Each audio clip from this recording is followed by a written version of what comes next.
ನಮ್ಮ ಧರ್ಮಜ್ಯೋತಿ ಕಾರ್ಯಕ್ರಮದ ಸಹ ಪ್ರಾಯೋಜಕರು ವೈಭವ್ ಸ್ಟೋರ್ಸ್. ನಿಮ್ಮ ನೆಚ್ಚಿನ ಎಲ್ಲ ಉತ್ತಮ ಗುಣಮಟ್ಟದ ಮೇಕಪ್ ಸಾಮಗ್ರಿಗಳಿಗಾಗಿ ಇಂದೇ ಭೇಟಿ ಕೊಡಿ ವೈಭವ್ ಸ್ಟೋರ್ಸ್, ನಗರಪೇಟೆ, ಬೆಂಗಳೂರು.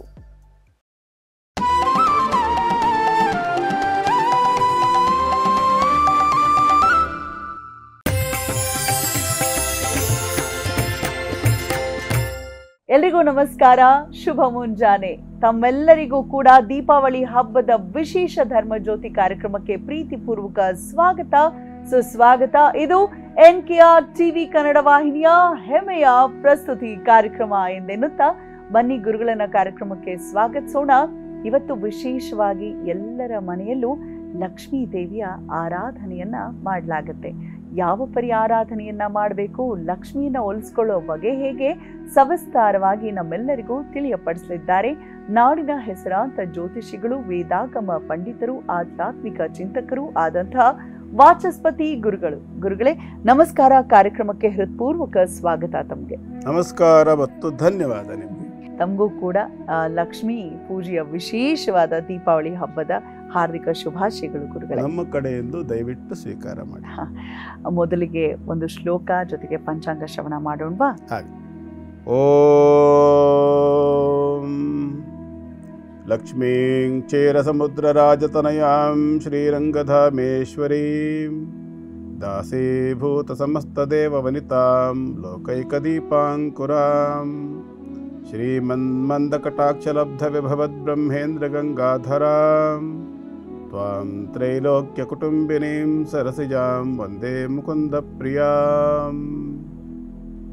ಸರಸಿಜನಯನೆ ಸರೋಜಹಸ್ತೆ ಧವಲತರಾಂ ಶುಕಗಂಧಮಾಲ್ಯಶೋಭೆ ಭಗವತಿ ಹರಿವಲ್ಲಭೆ ಮನೋಜ್ಞೆ ತ್ರಿಭುವನಭೂತಿಕರಿಪ್ರಸೀದ ಮಹ್ಯಂ. ನಮಃ ಶಾಂತಾಯ ದಿವ್ಯಾಯ ಸತ್ಯಧರ್ಮಸ್ವರೂಪಿಣೆ ಸ್ವಾನಂದಾಮೃತತೃಪ್ತಾಯ ಶ್ರೀಧರಾಯ ನಮೋ ನಮಃ. ಓಂ. ಆತ್ಮೀಯ ಎಲ್ಲ ವೀಕ್ಷಕರಿಗೂ ಇವತ್ತಿನ ಧರ್ಮಜ್ಯೋತಿ ಕಾರ್ಯಕ್ರಮಕ್ಕೆ ಸ್ವಾಗತವನ್ನು ಬಯಸ್ತೇನೆ. ಹಾಗೆಯೇ ಎಲ್ಲರಿಗೂ ಕೂಡ ದೀಪಾವಳಿ ಹಬ್ಬದ ಶುಭಾಶಯಗಳನ್ನು ಕೂಡ ಸಲ್ಲಿಸ್ತೇನೆ. ಜೊತೆಯಲ್ಲಿ ಯಾರ್ಯಾರು ಅಕ್ಟೋಬರ್ ತಿಂಗಳ 21ನೇ ತಾರೀಕಿನ ದಿವಸ ನಿಮ್ಮ ಹುಟ್ಟಿದ ಹಬ್ಬ ಮೊದಲಾದಂಥ ಸಂಭ್ರಮದಲ್ಲಿದ್ದೀರಾ, ನಿಮಗೆಲ್ಲರಿಗೂ ಕೂಡ ಆ ವಿಷಯಕ್ಕೂ ಕೂಡ ಶುಭಾಶಯಗಳು.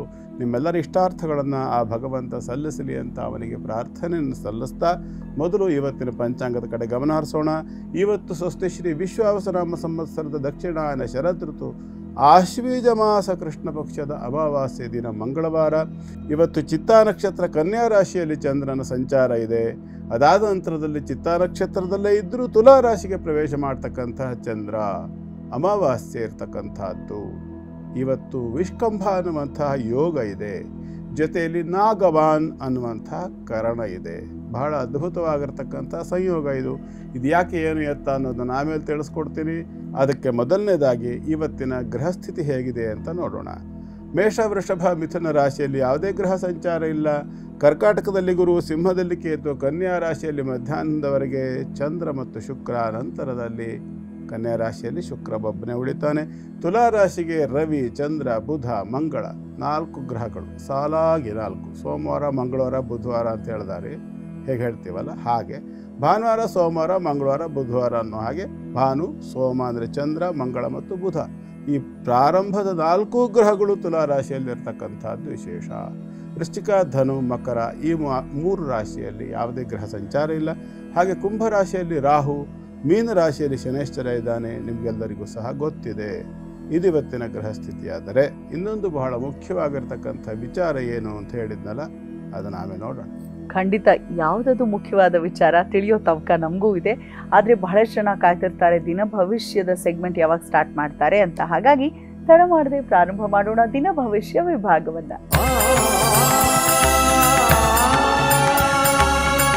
ಗುರುಗಳೇ, 12 ರಾಶಿಯವರೆಗೂ ಈ ದಿನ ಎಷ್ಟು ವಿಶೇಷ? ಮೇಷರಾಶಿಯಿಂದ ನೋಡ್ತಾ ಹೋಗೋಣ. ಮೇಷರಾಶಿಯವರಿಗೆ ಇವತ್ತಿನ ದಿನ ಬಹಳ ಅದ್ಭುತವಾದ, ಅನಿರೀಕ್ಷಿತವಾದಂತಹ ಹೊಸ ವಿಷಯಗಳ ಬಗ್ಗೆ ಗಮನ ಕೊಡ್ತಕ್ಕಂಥ ಅವಕಾಶ, ಹೊಸ ಲಾಭದ ಮಾರ್ಗಗಳು, ಕೌಟುಂಬಿಕವಾದ ಲಾಭ, ವ್ಯಾವಹಾರಿಕವಾಗಿರ್ತಕ್ಕಂಥ ಲಾಭ, ಭೂ ಸಂಬಂಧ ಲಾಭ, ಪುಣ್ಯ ಸಂಬಂಧ ಲಾಭ, ದೈವ ಸಂಬಂಧ ಲಾಭ, ಶತ್ರು ವಿರುದ್ಧ ಗೆಲುವಿನ ಲಾಭ, ಮಾನಸಿಕವಾದ ಸಾಮರ್ಥ್ಯದ ಲಾಭ, ಎಷ್ಟೊಂದು ಲಾಭಗಳು ಕೈಯೆಲ್ಲ ಏಳು ಸಿಕ್ಬಿಡ್ತು ನನಗೆ. ಇಷ್ಟು ವಿಚಾರಗಳಲ್ಲೂ ಕೂಡ ಲಾಭಾಂಶಗಳನ್ನು ನೋಡ್ತಕ್ಕಂಥ ಪೂರ್ಣಾವಕಾಶ ಕಾಣ್ತಾ ಇದೆ. ಪೂರಕವಾಗಿರತಕ್ಕಂಥದ್ದು ಮಹಾಲಕ್ಷ್ಮಿಯನ್ನು ಆರಾಧನೆ ಮಾಡ್ಕೊಳ್ತಕ್ಕಂಥದ್ದು ಬಹಳ ಮುಖ್ಯ. ಇವತ್ತು ಲಕ್ಷ್ಮೀ ಪೂಜೆ ಕೂಡ ಇರೋದರಿಂದ ಮಹಾಲಕ್ಷ್ಮಿಯನ್ನು ಪ್ರದೋಷ ಕಾಲದಲ್ಲಿ ಆರಾಧನೆ ಮಾಡುವಂಥ ಕ್ರಮದ ಬಗ್ಗೆ ಆಮೇಲೆ ತಿಳಿಸ್ಕೊಡ್ತೀನಿ. ಗಮನ ಇಟ್ಟು ಕಾರ್ಯಕ್ರಮ ನೋಡ್ಕೊಳ್ಳಿ. ಮಹಾಲಕ್ಷ್ಮಿಯನ್ನು ಅದೇ ರೀತಿಯಲ್ಲಿ ಆರಾಧನೆ ಮಾಡ್ಕೊಳ್ಳಿ. ಶುಭವಾಗಲಿ. ಮುಂದಿಂದು ವೃಷಭ ರಾಶಿ. ವೃಷಭ ರಾಶಿಯವರಿಗೆ ಇವತ್ತಿನ ದಿನ ತಕ್ಕ ಮಟ್ಟಿಗೆ ಉತ್ತಮ ಮಧ್ಯಮ ಸ್ಥಿತಿಯಲ್ಲಿರ್ತಕ್ಕಂಥ ಒಂದು ಗ್ರಹ ಸ್ಥಿತಿ. ಕಾರಣ ಏನು ಅಂತಂದರೆ 6ನೇ ರಾಶಿಯಿಂದ 4 ಗ್ರಹಗಳ ದೃಷ್ಟಿ ನಷ್ಟ ಸ್ಥಿತಿಗಿರ್ತಕ್ಕಂಥದ್ದು. ಪ್ರಕಾಶಕನಾಗಿರ್ತಕ್ಕಂತಹ ಸೂರ್ಯ ನಿಮ್ಮ ರಾಶಿಗೆ ಶತ್ರುವಾಗಿದ್ದು 6ನೇ ರಾಶಿಯಿಂದ ನಷ್ಟವನ್ನು ನೋಡ್ತಾನೆ. ಹಾಗಾಗಿ ಸ್ವಲ್ಪ ಮಟ್ಟಿಗೆ ಸಾಮರ್ಥ್ಯದ ಕೊರತೆ ಆಗ್ತಕ್ಕಂಥದ್ದು. ಮತ್ತು ವಿಶೇಷವಾಗಿ ಶನೇಶ್ವರನ ದೃಷ್ಟಿ ಹೊಂದಿರುವ ನಿಮ್ಮ ರಾಶ್ಯಾಧಿಪತಿಯಾದ ಶುಕ್ರ, ಈ ಎಲ್ಲವೂ ಕೂಡ ವೃಷಭ ರಾಶಿಯವರಿಗೆ ಸ್ವಲ್ಪ ಬೇಸರವನ್ನೇ ಕೊಡ್ತಕ್ಕಂಥದ್ದಾಗಿರುತ್ತೆ. ಹಾಗಾಗಿ ಸ್ವಲ್ಪ ಇವತ್ತಿನ ದಿನವನ್ನು ಧೈರ್ಯವಾಗಿ ಇಟ್ಕೊಳ್ಬೇಕಾಗತ್ತೆ. ಈ ಸಮಸ್ಯೆ ಅಂತಕ್ಕಂಥದ್ದು ಮಧ್ಯಾಹ್ನದ ನಂತರ ಕಾಣತಕ್ಕಂಥ ಲಕ್ಷಣ. ಒಂದು ಅನಿರೀಕ್ಷಿತವಾದ ಏನನ್ನು ಕಳ್ಕೊಳ್ತೇನೆ ಅಂತಕ್ಕಂಥ ಭಯ ಪ್ರಾಪ್ತಿ ಆಗ್ತಕ್ಕಂಥ ಲಕ್ಷಣ ಇದೆ. ಹಾಗಾಗಿ ಸ್ವಲ್ಪ ಎಚ್ಚರಿಕೆಯನ್ನು ವಹಿಸ್ಕೊಳ್ಳಿ. ಸಮಾಧಾನವಾಗಿರ್ತಕ್ಕಂಥ ಒಂದು ಪ್ರಯತ್ನವನ್ನು ಮಾಡಿಕೊಳ್ಳಿ. ಶಿವನ ಆರಾಧನೆಯನ್ನು ಮಧ್ಯಾಹ್ನದ ನಂತರ ವಿಶೇಷವಾಗಿ ಪ್ರದೋಷ ಕಾಲದಲ್ಲಿ ಶಿವನ ಆರಾಧನೆಯನ್ನು ಇವತ್ತು ಮಾಡಿ ಆ ನಂತರದಲ್ಲಿ ನೀವು ಲಕ್ಷ್ಮೀ ಪೂಜೆಯನ್ನು ಮಾಡಬೇಕು. ಇವತ್ತು ಯಥಾ ಪ್ರಕಾರ ಲಕ್ಷ್ಮೀ ಪೂಜೆ ದಿನ ಆಗಿರೋದ್ರಿಂದ ಇವತ್ತು ನೀವು ಲಕ್ಷ್ಮೀ ಪೂಜೆ ಮಾಡೋದಿದ್ದರೆ ಆರಂಭಿಕ ಹಂತದಲ್ಲಿ ಗುರುಗಣಪತಿ ಪ್ರಾರ್ಥನೆ ಆದ ನಂತರ ಶಿವ ಪೂಜೆಯನ್ನು ಮಾಡಿಕೊಳ್ಳಿ. ಅದಾದ ಮೇಲೆ ಲಕ್ಷ್ಮೀ ಪೂಜೆಯನ್ನು ಮಾಡಿ ಅನೇಕ ರೀತಿಯಾಗಿರ್ತಕ್ಕಂಥ ಸಮಸ್ಯೆಗಳಿಂದ ನೀವು ಬಚಾವಾಗ್ತೀರಿ. ಶುಭವಾಗಲಿ. ಮುಂದಿಂದು ಮಿಥುನ ರಾಶಿ. ಮಿಥುನ ರಾಶಿಯವರಿಗೆ ಒಂದು ಅದ್ಭುತವಾಗಿರ್ತಕ್ಕಂಥ ಒಂದು ದೊಡ್ಡ ಯೋಗ ಇವತ್ತು ಕಾಣಿಸ್ತಾ ಇದೆ. ವಿಶೇಷವಾಗಿ ಮಾನಸಿಕವಾಗಿರತಕ್ಕಂಥ ಒಂದು ಖುಷಿಯನ್ನು ಹೊಂದುವ ಯೋಗ, ಹೊಸ ಹೊಸ ಕಾಣಿಕೆಗಳನ್ನು ಹೊಂದುವ ಯೋಗ. ದುಡ್ಡು, ಬೆಳ್ಳಿ ಬಂಗಾರವೋ, ಬಟ್ಟೆಯೋ, ಭೂಮಿಯೋ, ವಾಹನವೋ, ಹೀಗೆ ಅನೇಕ ರೀತಿಯ ನಿಮಗೆ ಮನಸ್ಸಿಗೆ ಅತ್ಯಂತ ಹಿತವಾಗತಕ್ಕಂಥ ವಸ್ತುಗಳು ಉಡುಗೊರೆಯಾಗಿ ಸಿಗ್ತಕ್ಕಂಥ ಲಕ್ಷಣ. ವಿಶೇಷವಾಗಿ ಯಾರಿಗೆ ತಿಂಡಿ ಅಥವಾ ತೀರ್ಥ ಈ ಒಂದು ವಿಶೇಷವಾಗಿರ್ತಕ್ಕಂಥ ಆಹಾರ ಸಾಮಗ್ರಿಗಳ ಬಗ್ಗೆ ಕೆಲವರಿಗೆ ತುಂಬ ಅಭ್ಯಾಸ ಇರುತ್ತಲ್ಲ, ಆಸೆ ಇರುತ್ತಲ್ಲ, ಅಂಥವ್ರಿಗಂತೂ ಇವತ್ತು ಹೇಳಿ ಮಾಡಿಸಿದ ದಿನವಾಗಿ ಕಾಣಿಸುತ್ತೆ. ಮಿಥುನ ರಾಶಿಯವರಿಗೆ ಖುಷಿಯಾಗಿ ಚೆನ್ನಾಗಿ ತಿನ್ನುವಂಥ ಅವಕಾಶ ಕಾಣಿಸ್ತಿದೆ. ಅರ್ಥಾತ್ ಹೇಳ್ತಾರಲ್ಲ, ಪುಷ್ಕಳ ಭೋಜನ ಯೋಗ ಅಂಥೇಳಿ ಇದಕ್ಕೆ ನಾವು ಹೆಸರನ್ನು ಇಡ್ತೇವೆ. ಈ ಒಂದು ಪುಷ್ಕಳ ಭೋಜನ ಯೋಗ ಅಂತಕ್ಕಂಥದ್ದು ಇವತ್ತು ಮಿಥುನ ರಾಶಿಯವರಿಗೆ ಪೂರ್ಣ ಪ್ರಮಾಣದಲ್ಲಿ ಪಂಚಮದಲ್ಲಿ ಬಂದಿರತಕ್ಕಂಥ ರವಿ, ಚಂದ್ರ, ಕುಜ, ಬುಧ 4 ಗ್ರಹಗಳ ಯೋಗದಿಂದಾಗಿ ಬಂದಿದೆ. ಸ್ವಲ್ಪ ಎಚ್ಚರಿಕೆ ಬೇಕು. ಕಾರಣ ಅಲ್ಲಿಂದ ಪಂಚಮ ರಾಶಿಯಲ್ಲಿ ಯಾರಿರೋದು? ರಾಹು. ಹಾಗಾಗಿ ಕರುಳಿನಲ್ಲಿ ಇನ್ಫೆಕ್ಷನ್ ಆಗ್ತಕ್ಕಂಥ ಮುಂದಿನ ಲಕ್ಷಣಗಳು ಕೂಡ ಇದು ಸೂಚಿಸುತ್ತೆ. ಹಾಗಾಗಿ ತಿನ್ನೋದು ದೊಡ್ಡದಲ್ಲ, ತಿಮ್ಮಂಡಿಗಳಾಗೋದಕ್ಕಿಂತ ಮುಂಚೆ ತಿನ್ನುವ ಆಹಾರದ ಮುಂದಿನ ಎಫೆಕ್ಟ್ ಏನು ಅನ್ನೋದ್ರ ಬಗ್ಗೆ ಒಂಚೂರು ಕಲ್ಪನೆ ಇಟ್ಕೊಂಡು ತಿನ್ನಬೇಕು. ಕನ್ನಡದಲ್ಲಿ ಒಂದು ಗಾದೆ ಇದೆ. ಏನು ಗಾದೆ? ಹಸಿವಾಯಿತು ಅಂತೇಳಿ ಹೆಬ್ಬಾವ ಆನೆ ನುಂಗೋಕೆ ಹೋಯ್ತು ಅಂತ. ಹಾಗೆ ಮಾಡೋಕ್ಕೆ ಹೋಗಬೇಡಿ. ಯೋಚನೆ ಮಾಡಿ ಆಹಾರದ ಬಗ್ಗೆ ಗಮನ ಕೊಟ್ಕೊಳ್ಳಿ. ಗಣಪತಿಯನ್ನು ಆರಾಧನೆ ಮಾಡಿಕೊಳ್ಳಿ. ಯಾಕೆಂದರೆ ಅವನು ಅದರಲ್ಲಿ ವಿವೇಕ ಕೊಡ್ತಾನೆ, ಎಷ್ಟು ತಿನ್ನಬೇಕು, ಯಾವುದನ್ನು ತಿನ್ನಬೇಕು, ಯಾವಾಗ ತಿನ್ನಬೇಕು ಅಂತ. ಹಾಗಾಗಿ ಅವನ ಆರಾಧನೆ ಮಾಡ್ಕೊಳ್ಳಿ. ಶುಭವಾಗಲಿ. ಮುಂದಿಂದು ಕರ್ಕಾಟಕ ರಾಶಿ. ಕರ್ಕಾಟಕ ರಾಶಿಯವರಿಗೆ ಇವತ್ತಿನ ದಿನ ಚೆನ್ನಾಗಿದೆ. ನಿಮ್ಮ ರಾಶ್ಯಾಧಿಪತಿ ಪೂರ್ಣಾಸ್ತ ಸ್ಥಿತಿಗೆ ಹೋಗಿರ್ತಕ್ಕಂಥದ್ದು. ಅಸ್ತ, ಸಂಪೂರ್ಣ ಅಸ್ತ, ಯಾವುದೇ ಪವರ್ ಇಲ್ಲದೆ ಇರತಕ್ಕಂಥ ನಿಮ್ಮ ರಾಶ್ಯಾಧಿಪತಿ. ಅದೇನಾಗಿದೆ ಅಲ್ಲಿ? ಚಂದ್ರ ಪರಮಮಿತ್ರರಾಗಿರ್ತಕ್ಕಂಥ 3 ಗ್ರಹಗಳ ಜೊತೆ ಹೋಗಿ ಸೇರ್ಕೊಳ್ತಾನೆ ಅವನು. ಬಹಳ ಅದ್ಭುತವಾದ ಒಂದು ಯೋಗ ಕರ್ಕಾಟಕ ರಾಶಿಯವರಿಗಿದೆ. ನಿಮ್ಮ ರಾಶ್ಯಾಧಿಪತಿಯಾಗಿರ್ತಕ್ಕಂಥ ಚಂದ್ರ, ಪರಮಮಿತ್ರನಾಗಿರ್ತಕ್ಕಂಥ ರವಿ, ಮತ್ತು ತನ್ನದೇ ಮಗನೂ ಪರಮಮಿತ್ರನೂ ಆಗಿರ್ತಕ್ಕಂಥ ಬುಧ, ಮತ್ತು ಪರಮಮಿತ್ರನಾಗಿರ್ತಕ್ಕಂಥ ಪಂಚಮ ಮತ್ತು ಕರ್ಮಾಧಿಪತಿ ಆಗಿರ್ತಕ್ಕಂಥ ಮಂಗಳ. ಅದ್ಭುತವಾದಂಥ ಒಳ್ಳೆ ಯೋಗ ಕರ್ಕಾಟಕ ರಾಶಿಯವರಿಗೆ ಇವತ್ತು ನಾಳೆ 2 ದಿನ ಇದೆ. ಹಾಗಾಗಿ ಯಾವುದಾದ್ರೂ ಹೊಸ ಪ್ಲಾನ್ ಹಾಕಿದರೆ 4ನೇ ರಾಶಿಯಲ್ಲಿರೋ ಯೋಗ ಇದು. ಭೂಮಿ ಸಂಬಂಧ, ಮನೆ ಸಂಬಂಧ, ಸ್ತ್ರೀ ಸಂಬಂಧ, ವಿದ್ಯೆ ಸಂಬಂಧ, ಸುಖ, ನೀರು ಇತ್ಯಾದಿ, ಸೈಟ್ ಪರ್ಚೇಸ್ ಇತ್ಯಾದಿ ಎಲ್ಲ ರೀತಿಯ ಒಂದು ಭವಿಷ್ಯದ ದೀರ್ಘಕಾಲದ ಇನ್ವೆಸ್ಟ್ಮೆಂಟ್ ಅಂತ ಇಟ್ಕೊಳ್ಳಿ. ದೊಡ್ಡ ಮಟ್ಟದ ತುಂಬ ಕಾಲದವರೆಗೂ ನಡೆಸ್ತಕ್ಕಂಥ ಒಂದು ವ್ಯವಸ್ಥೆಗೆ ಬೇಕಾಗಿ ಇನ್ವೆಸ್ಟ್ ಮಾಡಲಿಕ್ಕೆ ಪ್ಲಾನ್ ಮಾಡಿ. ಇವತ್ತು ಅದ್ಭುತವಾದಂಥ ಒಂದು ಅವಕಾಶ ಕಾಣಿಸುತ್ತೆ. ನಾಳೆ ದಿವಸ ಅದನ್ನು ಕಾರ್ಯರೂಪಕ್ಕೆ ತರಬೇಕು, ಇವತ್ತೇ ಮಾಡೋದಲ್ಲ, ನೆನ್ಪಿಟ್ಕೊಳ್ಳಿ. ಇದು ಸಂಪೂರ್ಣವಾಗಿ ಕಾರ್ಯರೂಪಕ್ಕೆ ನಾಳೆ ತರಬೇಕಾಗತ್ತೆ. ಒಳ್ಳೆ ಒಂದು ನಕ್ಷತ್ರ ಕೂಡ ಇದೆ ನಾಳೆ, ಸ್ವಾತಿ ನಕ್ಷತ್ರ. ಹಾಗಾಗಿ ಈ ಒಂದು ಪ್ರಯತ್ನ ಅಂತಕ್ಕಂಥದ್ದನ್ನು ಸರಿಯಾದ ರೀತಿಯಲ್ಲಿ ಮಾಡ್ಕೊಳ್ಳಿ. ಇದರ ಜೊತೆಯಲ್ಲಿ ಇವತ್ತು ವಿಶೇಷವಾಗಿ ಲಕ್ಷ್ಮೀ ಪೂಜೆ ಸಹಜವಾಗಿ ನಿತ್ಯದಂತೆ ಹಬ್ಬದ ವಿಚಾರದಲ್ಲಿ ಮಾಡ್ತಕ್ಕಂಥದ್ದು. ಈ ಒಂದು ಗ್ರಹಸ್ಥಿತಿಯ ಒಂದು ವೃದ್ಧಿಗೋಸ್ಕರವಾಗಿ, ಲಾಭಪ್ರಾಪ್ತಿಗೋಸ್ಕರವಾಗಿ ಕರ್ಕಾಟಕ ರಾಶಿಯವರೂ ಕೂಡ ಇವತ್ತು ಶಿವಾರಾಧನೆಯನ್ನು ಮಾಡಬೇಕು. ಆದರೆ ಶಿವಾರಾಧನೆ ಜೊತೆಯಲ್ಲಿ ಶಿವನನ್ನು ಒಂಟಿಯಾಗಿ ಮಾಡಬಾರ್ದು ಪೂಜೆ ಅನ್ನೋದು ನೆನಪಿನಲ್ಲಿಟ್ಕೊಂಡು ಶಿವ ಪಾರ್ವತಿ ಅರ್ಥಾತ್ ಪಾರ್ವತಿ ಪರಮೇಶ್ವರರ ಆರಾಧನೆಯನ್ನು ಮಾಡಿಕೊಳ್ಳಿ. ಉತ್ತಮವಾದಂಥ ಫಲ ನಿಮಗೆ ಪ್ರಾಪ್ತಿಯಾಗುತ್ತೆ. ಪ್ರಯತ್ನ ಮಾಡಿ, ಒಳ್ಳೆಯದಾಗಲಿ.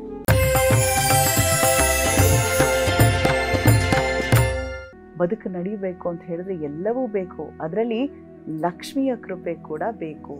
ಲಕ್ಷ್ಮೀ ಪೂಜೆಯನ್ನ ಬರೀ ಹಣಕ್ಕಾಗಿ ಮಾಡೋದಲ್ಲ, ಲಕ್ಷ್ಯವನ್ನ ಕೊಡು, ಸರಿಯಾದ ಕೆಲಸವನ್ನ ಮಾಡ್ಲಿಕ್ಕೆ, ಸಾಧನೆಯನ್ನ ಮಾಡ್ಲಿಕ್ಕೆ ಅಂತ ಕೂಡ ಬೇಡೋ ದಿನ ಇಂದು ಅಲ್ವಾ ಗುರುಗಳೇ? ಸತ್ಯ. ಹೇಗೆ ಮಾಡ್ಬೇಕು ಲಕ್ಷ್ಮಿನ ಒಲಿಸ್ಕೊಳ್ಳೋ ಪರಿ ಹೇಗೆ ಇಂದು? ಲಕ್ಷ್ಮಿ ಅಂತಂದ್ರೆ ಎಲ್ಲರೂ ದುಡ್ಡು ಅನ್ಕೊಂಡಿದ್ದಾರೆ. ಹೌದು, ಲಕ್ಷ್ಮಿ ಅಂದ್ರೆ ಕೇವಲ ದುಡ್ಡು ಅಂತ ಅಷ್ಟೇ ಅರ್ಥ ಅಲ್ಲ, ದುಡ್ಡು ಅಂತ ಅರ್ಥವೇ ಅಲ್ಲ. ಲಕ್ಷ್ಮಿ ಅಂತಂದ್ರೆ ಲಕ್ಷಣವಾಗಿರ್ತಕ್ಕಂಥದ್ದು ಅಂತ. ಒಂದು ಯಾವುದೇ ಒಂದು ಜೀವನ ಅಂತ ಉದಾಹರಣೆ ತಗೊಂಡ್ರೆ ಅದು ಲಕ್ಷಣವಾಗಿರಬೇಕು ಅಂತಂದರೆ ಜೀವನ, ಆ ಜೀವನದಲ್ಲಿ ಕೊರತೆಗಳಿರಬಾರ್ದು. ಒಂದು ಜೀವನಕ್ಕೆ ಪೂರ್ಣತೆ ಬರ್ತಕ್ಕಂಥದ್ದು ಅಥವಾ ಲಕ್ಷಣ ಬರ್ತಕ್ಕಂಥದ್ದು ಯಾವಾಗ ಅಂದರೆ ಆ ಜೀವನದಲ್ಲಿ ಸಮೃದ್ಧಿ ಇದ್ದಾಗ. ಯಾವಾಗ ಜೀವನದಲ್ಲಿ ಸಮೃದ್ಧಿ ಇಲ್ಲ, ಕೊರತೆಗಳು ಉಂಟು, ಆಗ ಆ ಜೀವನವನ್ನು ಆಡುಭಾಷೆಯಲ್ಲೂ ಅದೇ ಪದನ ಹೇಳ್ತಾರೆ, ಶಾಸ್ತ್ರಕಾರರು ಅದೇ ಪದವನ್ನು ಹೇಳ್ತಾರೆ. ಏನಂತಂದರೆ ಏನು ದರಿದ್ರ ಜೀವನನಪ್ಪ ಅಂತ ಅನೇಕರು ಹೇಳೋದು ಕೇಳ್ತೀವಲ್ಲ, ಶಾಸ್ತ್ರಕಾರರು ಅದೇ ಮಾತನ್ನೇ ಹೇಳ್ತಾರೆ. ಯಾವಾಗ ಜೀವನದಲ್ಲಿ ಕೊರತೆ ಅಂತಕ್ಕಂಥದ್ದು ಉಂಟಾಗ್ತದೆ ಅದನ್ನೇ ದಾರಿದ್ರ್ಯ ಅನ್ನೋದು. ದಾರಿದ್ರ್ಯ ಅಂದರೆ ಬೇರೆ ಏನೂ ಅರ್ಥದಲ್ಲ. ಎಷ್ಟೋ ಜನ ಮಾತಾಡಲಿಕ್ಕೆ ಅಂಥೇಳಿ ಮೈಕ್ ಮುಂದೆ ನಿಂತ್ಕೊಂಡು ಮೈಕ್ ಹಿಡ್ಕೊಂಬಿಟ್ಟು ಮಾತಾಡಬೇಕಾದ್ರೆ, ಇವತ್ತು ಇಂಥ ಒಂದು ಅದ್ಭುತ ಸಮಾರಂಭವನ್ನು ನಾವು ಆಯೋಜನೆ ಮಾಡಿದ್ದೇವೆ, ಇದಕ್ಕೆ ಬಂದಿರತಕ್ಕಂಥ ನಿಮಗೆಲ್ಲರಿಗೂ ನಾವು ಅದನ್ನು ಅರ್ಪಣೆ ಮಾಡ್ತೇವೆ, ಅದು ಮುಗಿದ ನಂತರ ಇದು ಆರಂಭ ಆಗುತ್ತೆ, ಇದಾದ ನಂತರ ಅದು ಬರ್ತದೆ. ಇದು ಯಾವುದು ಅಂದರೆ ಶಬ್ದ ದಾರಿದ್ರ್ಯ. ಅವ್ರಿಗೆ ಆ ಶಬ್ದಗಳನ್ನಲ್ಲಿ ಏನು ಕೂಡಿಸ್ಬೇಕು ಅಂತ ಗೊತ್ತಿರೋದಿಲ್ಲ. ಹೀಗೆ ಉದಾಹರಣೆ ಕೊಟ್ಟಿದ್ದು ನಾನು. ಇದು ವಿದ್ಯಾರ್ಥಿಗಳಿಗೂ ದಾರಿದ್ರ್ಯ ಬರಬಹುದು. ವಸ್ತ್ರಗಳ ದಾರಿದ್ರ್ಯ, ಇವತ್ತು ಅನೇಕರಿಗೆ ಪಾಪ ಬಟ್ಟೆಗೆ ದಾರಿದ್ರ್ಯ ಬಂದುಬಿಟ್ಟಿದೆ. ಬ್ಯಾಂಕ್ನಲ್ಲಿ ಸೊನ್ನೆಗಳು ಬೇಕಾದಷ್ಟಿರುತ್ತೆ, ಮೈ ಮೇಲೆ ಬಟ್ಟೆಗಳು ಪಾಪ ಸೊನ್ನೆ ಆಗ್ತಾ ಇರ್ತವೆ. ಬಿಟ್ಟಾಕೋಣ, ಅಂಥವ್ರ ವಿಷಯ ನಮಗೆ ಬೇಡ. ಒಟ್ಟಾರೆ ಮೇಲೆ ಈ ಎಲ್ಲ ರೀತಿಯ ವಾಸ್ತವಿಕ ದಾರಿದ್ರ್ಯವನ್ನು ನಿವೃತ್ತಿ ಮಾಡಿಕೊಂಡು ನಾವು ಜೀವನವನ್ನು ಲಕ್ಷಣಭರಿತವನ್ನಾಗಿ ಮಾಡ್ಕೋಬೇಕು. ಡಿಸೈನ್ಡ್ ಲೈಫ್ ಅಂತ ಅರ್ಥ. ಒಂದು ಒಳ್ಳೆಯ ಲಕ್ಷಣವಂತ ಜೀವನ, ಆ ಲಕ್ಷಣವನ್ನು ಕೊಡ್ತಕ್ಕಂಥವಳು ಲಕ್ಷ್ಮಿಯವಳು. ಲಕ್ಷಣಂ ಮಾರ್ಪಯತಿ ಮಾರ್ದಯತಿ ಮಾದಯತಿ ಲಕ್ಷಣಂ ಆದಯತಿ. ನಮ್ಮ ಜೀವನಕ್ಕೆ ಒಂದು ಲಕ್ಷಣವನ್ನು ತಂದು ಕೊಡ್ತಕ್ಕಂಥವಳು ಅಂತ. ಹಾಗಾಗಿ ಅವಳನ್ನು ಲಕ್ಷ್ಮಿ ಅಂತ ಹೇಳಿದೆ. ರಮಾ ಅಂತ ಕರೀತಾರೆ, ಮಂಗಳ ದೇವತಾ ಅಂತ ಕರೀತಾರೆ. ಇಂಥವಳನ್ನು ನಾವು ಆರಾಧನೆ ಮಾಡಬೇಕು. ಆರಾಧನೆ ಮಾಡ್ತಕ್ಕಂಥ ಕ್ರಮಗಳ ಬಗ್ಗೆನೂ ಗಮನ ಕೊಡಬೇಕು. ಅವಳು ಉದಯವಾಗಿದ್ದು ಹೇಗೆ, ಅವಳು ಯಾರ ಪತ್ನಿ. ನಮ್ಮಲ್ಲಿ ಸಮಸ್ಯೆ ಏನಾಗ್ಬಿಟ್ಟಿದೆ ಗೊತ್ತಾ? ಇದೆಲ್ಲ ನಾನು ಹೇಳ್ಬಿಡ್ಬೋದು, ಆದರೆ ಜನ ಏನು ಅಂದ್ಕೊಂಡಿದ್ದಾರೆ, ಆ ರೂಪದ ಬಗ್ಗೆ ಗಮನ ಕೊಡ್ತಾರೆ. ಅವಳು ಪೀತಾಂಬರವನ್ನು ಉಟ್ಟುಕೊಂಡು, ಹೌದು, ರೂಪದ ಬಗ್ಗೆ ಗಮನ ಇರಬೇಕು, ಸರಿ, ತಪ್ಪಲ್ಲ. ಆದರೆ ನಾವು ಚೂರು ಜೀವನದಲ್ಲಿ ಮೆಟ್ಲು ಹತ್ತಬೇಕಾಗ್ತದೆ ಮೇಲೆ. ನೋಡಿ, ದೇವತಾ ರೂಪಗಳ ಆರಾಧನೆ ಇದೆಯಲ್ಲ, ಇದು ಒಂಥರ LKG UKG ಹೋದಾಗೆ. ಭಕ್ತಿಯ ಅತ್ಯಂತ ಪ್ರಾಥಮಿಕ ಹಂತ, ಬೇಸಿಕ್ ಸ್ಟೆಪ್ ಅಂತಾರಲ್ಲ, ಅದರಲ್ಲಿ ನಾವು ರೂಪದ ಕಡೆ ಗಮನ ಕೊಡಬೇಕು, ಅಲಂಕಾರದ ಕಡೆ ಗಮನ ಕೊಡಬೇಕು, ಎಲ್ಲದೂ ಹೌದು. ಆದರೆ ಅವಳಿಗೆ ರೂಪದ ಅಥವಾ ಅಲಂಕಾರದ ಅಗತ್ಯ ಇಲ್ಲ. ರೂಪ ಮತ್ತು ಅಲಂಕಾರವನ್ನು ಮಾಡೋದು ನಾವು ನಮ್ಮ ಸಂತೋಷಕ್ಕಾಗಿ ಮಾಡ್ತೇವೆ, ಖಂಡಿತ ಮಾಡಬಹುದು, ತಪ್ಪಿಲ್ಲ. ಆದರೆ ಒಳಗಡೆ ಏನು ಇಲ್ಲದೆ ಹೊರಗಡೆ ರೂಪದ ಅಲಂಕಾರ ಮಾಡಿದರೆ ರೂಪಕ್ಕೆ ಅಲಂಕಾರ ಆಗ್ತದೆ, ಅಷ್ಟೇ ಬಿಟ್ಟರೆ ಸಾರ್ಥಕ್ಯ ಇಲ್ಲ. ನೋಡಿ ಗುರುಗಳೇ, ನೀವು ಹೇಳುವಾಗ ನನಗೆ ಅಲಂಕಾರ ಅಂತ ಹೇಳಿದಾಗ ಅನ್ನಿಸ್ತಾ ಇದ್ದಿತ್ತು, ನಾವು ಯಾರಾದರೂ ಲಕ್ಷಣವಾಗಿ ರೆಡಿ ಆಗಿರೋರನ್ನ ನೋಡಿದಾಗ ಸಾಕ್ಷಾತ್ ಮಹಾಲಕ್ಷ್ಮಿ ತರ ಕಾಣ್ತಿದ್ಯಾ ಅಂತೀವಿ. ಬೇರೆ ಹೆಸರುಗಳನ್ನ ಹೆಚ್ಚು ಹೇಳೋದಿಲ್ಲ. ಅಂದ್ರೆ ಅಲಂಕಾರದ ವಿಚಾರ ಬಂದಾಗ ಲಕ್ಷ್ಮಿಯನ್ನೇ ಜಾಸ್ತಿ ಹೋಲಿಕೆ ಮಾಡಿ ಹೇಳುವಂಥದ್ದು. ನೋಡಿ, ನಾವು ಯೋಚನೆ ಮಾಡೋಣ. ಒಂದು ಮನೆ ಹೆಣ್ಣು ಮಗಳಿಗೆ ಮನೆ ಲಕ್ಷ್ಮಿ ಅಂತೀವಿ. ಹೆಣ್ಣು ಮಗಳು ಹುಟ್ಟಿದಾಳೆ, ಯಾರು ಬೇಸರ ಮಾಡ್ಕೊಂಡ್ರೆ ಸುಮ್ಮನಿರೋ ಮಾರಾಯ, ಮನೇಲಿ ಲಕ್ಷ್ಮಿ ಹುಟ್ಟಿದಾಳೆ, ಏನು ಮಾತಾಡ್ತೀಯ ಅಂತ ಹೇಳ್ತೀವಿ. ಮನೇಲಿ ಹೆಣ್ಮಕ್ಳು ಹುಟ್ಟಿದರೆ. ಸೊಸೆ ಬಂದರೆ ಏನು ಹೇಳ್ತೀವಿ ನಾವು? ಸೌಭಾಗ್ಯ ಲಕ್ಷ್ಮಿ, ಗೃಹಲಕ್ಷ್ಮಿ ಅಂತ ಹೇಳ್ತೀವಿ. ಹೀಗೆ ಅಂದರೆ ಅದು ಲಕ್ಷಣ ಅಂಥೇಳಿ. ಆ ಲಕ್ಷಣ ಅಂತಕ್ಕಂಥದ್ದು ಹಣೆಯಲ್ಲಿ ಕುಂಕುಮ ಇಲ್ಲದೆ ಇರತಕ್ಕಂಥ ಸ್ಥಿತಿಯಲ್ಲಿ ನೀವು ಎಷ್ಟೇ ಅಲಂಕಾರ ಮಾಡಿ ವೈಭವವನ್ನು ಇಟ್ಕೊಳ್ಳಿ, ಹಣೆಯಲ್ಲಿ ಕುಂಕುಮ ಇಲ್ಲ ಅಂದರೆ ಏನಾಗುತ್ತೆ? ಸಂಪೂರ್ಣ ಲಕ್ಷಣಗಳು ಅವಲಕ್ಷಣವಾಗ್ತದೆ. ಹಾಗಂತ ಇಡೀ ಮೈಗೆ ಕುಂಕುಮ ಬಳ್ಕೊಂಡಿರ್ತಾರೇನು? ಸಣ್ಣ ಬೊಟ್ಟು ಹಣೆಯಲ್ಲಿ ಇಟ್ಕೊಳ್ತಕ್ಕಂಥದ್ದು. ಇದನ್ನು ಸಾಂಕೇತಿಕವಾಗಿ ನೋಡಬೇಕು. ಬೊಟ್ಟು ಇಟ್ಕೊಳ್ಳೋ ಜಾಗ ಯಾವುದು? ಹುಬ್ಬಿನ ಮಧ್ಯಭಾಗ, ಅರ್ಥಾತ್ ನಮ್ಮ ಶ್ರದ್ಧೆಯ ಕೇಂದ್ರ ಸ್ಥಾನ ಅದು. ಕನಿಷ್ಠ ಅಲ್ಲಿ ಇಟ್ಕೊಂಡಿರ್ತಕ್ಕಂಥ ಕುಂಕುಮದಷ್ಟಾದರೂ ಶ್ರದ್ಧೆ ಇಟ್ಕೊಂಡು ಸಂಪೂರ್ಣ ಅಲಂಕಾರ ವೈಭವವನ್ನು ಮಾಡಿಕೊಂಡಿದ್ದಾಗ ಆ ಒಂದು ಲಕ್ಷ್ಮಿಯ ಕಳೆ ಹೇಗೆ ಕಾಣಿಸ್ತದೆಯೋ ಹಾಗೆ. ಇದರ ಅತ್ಯಂತ ಮಾರ್ಮಿಕವಾದ ಮಾತು ಇದು.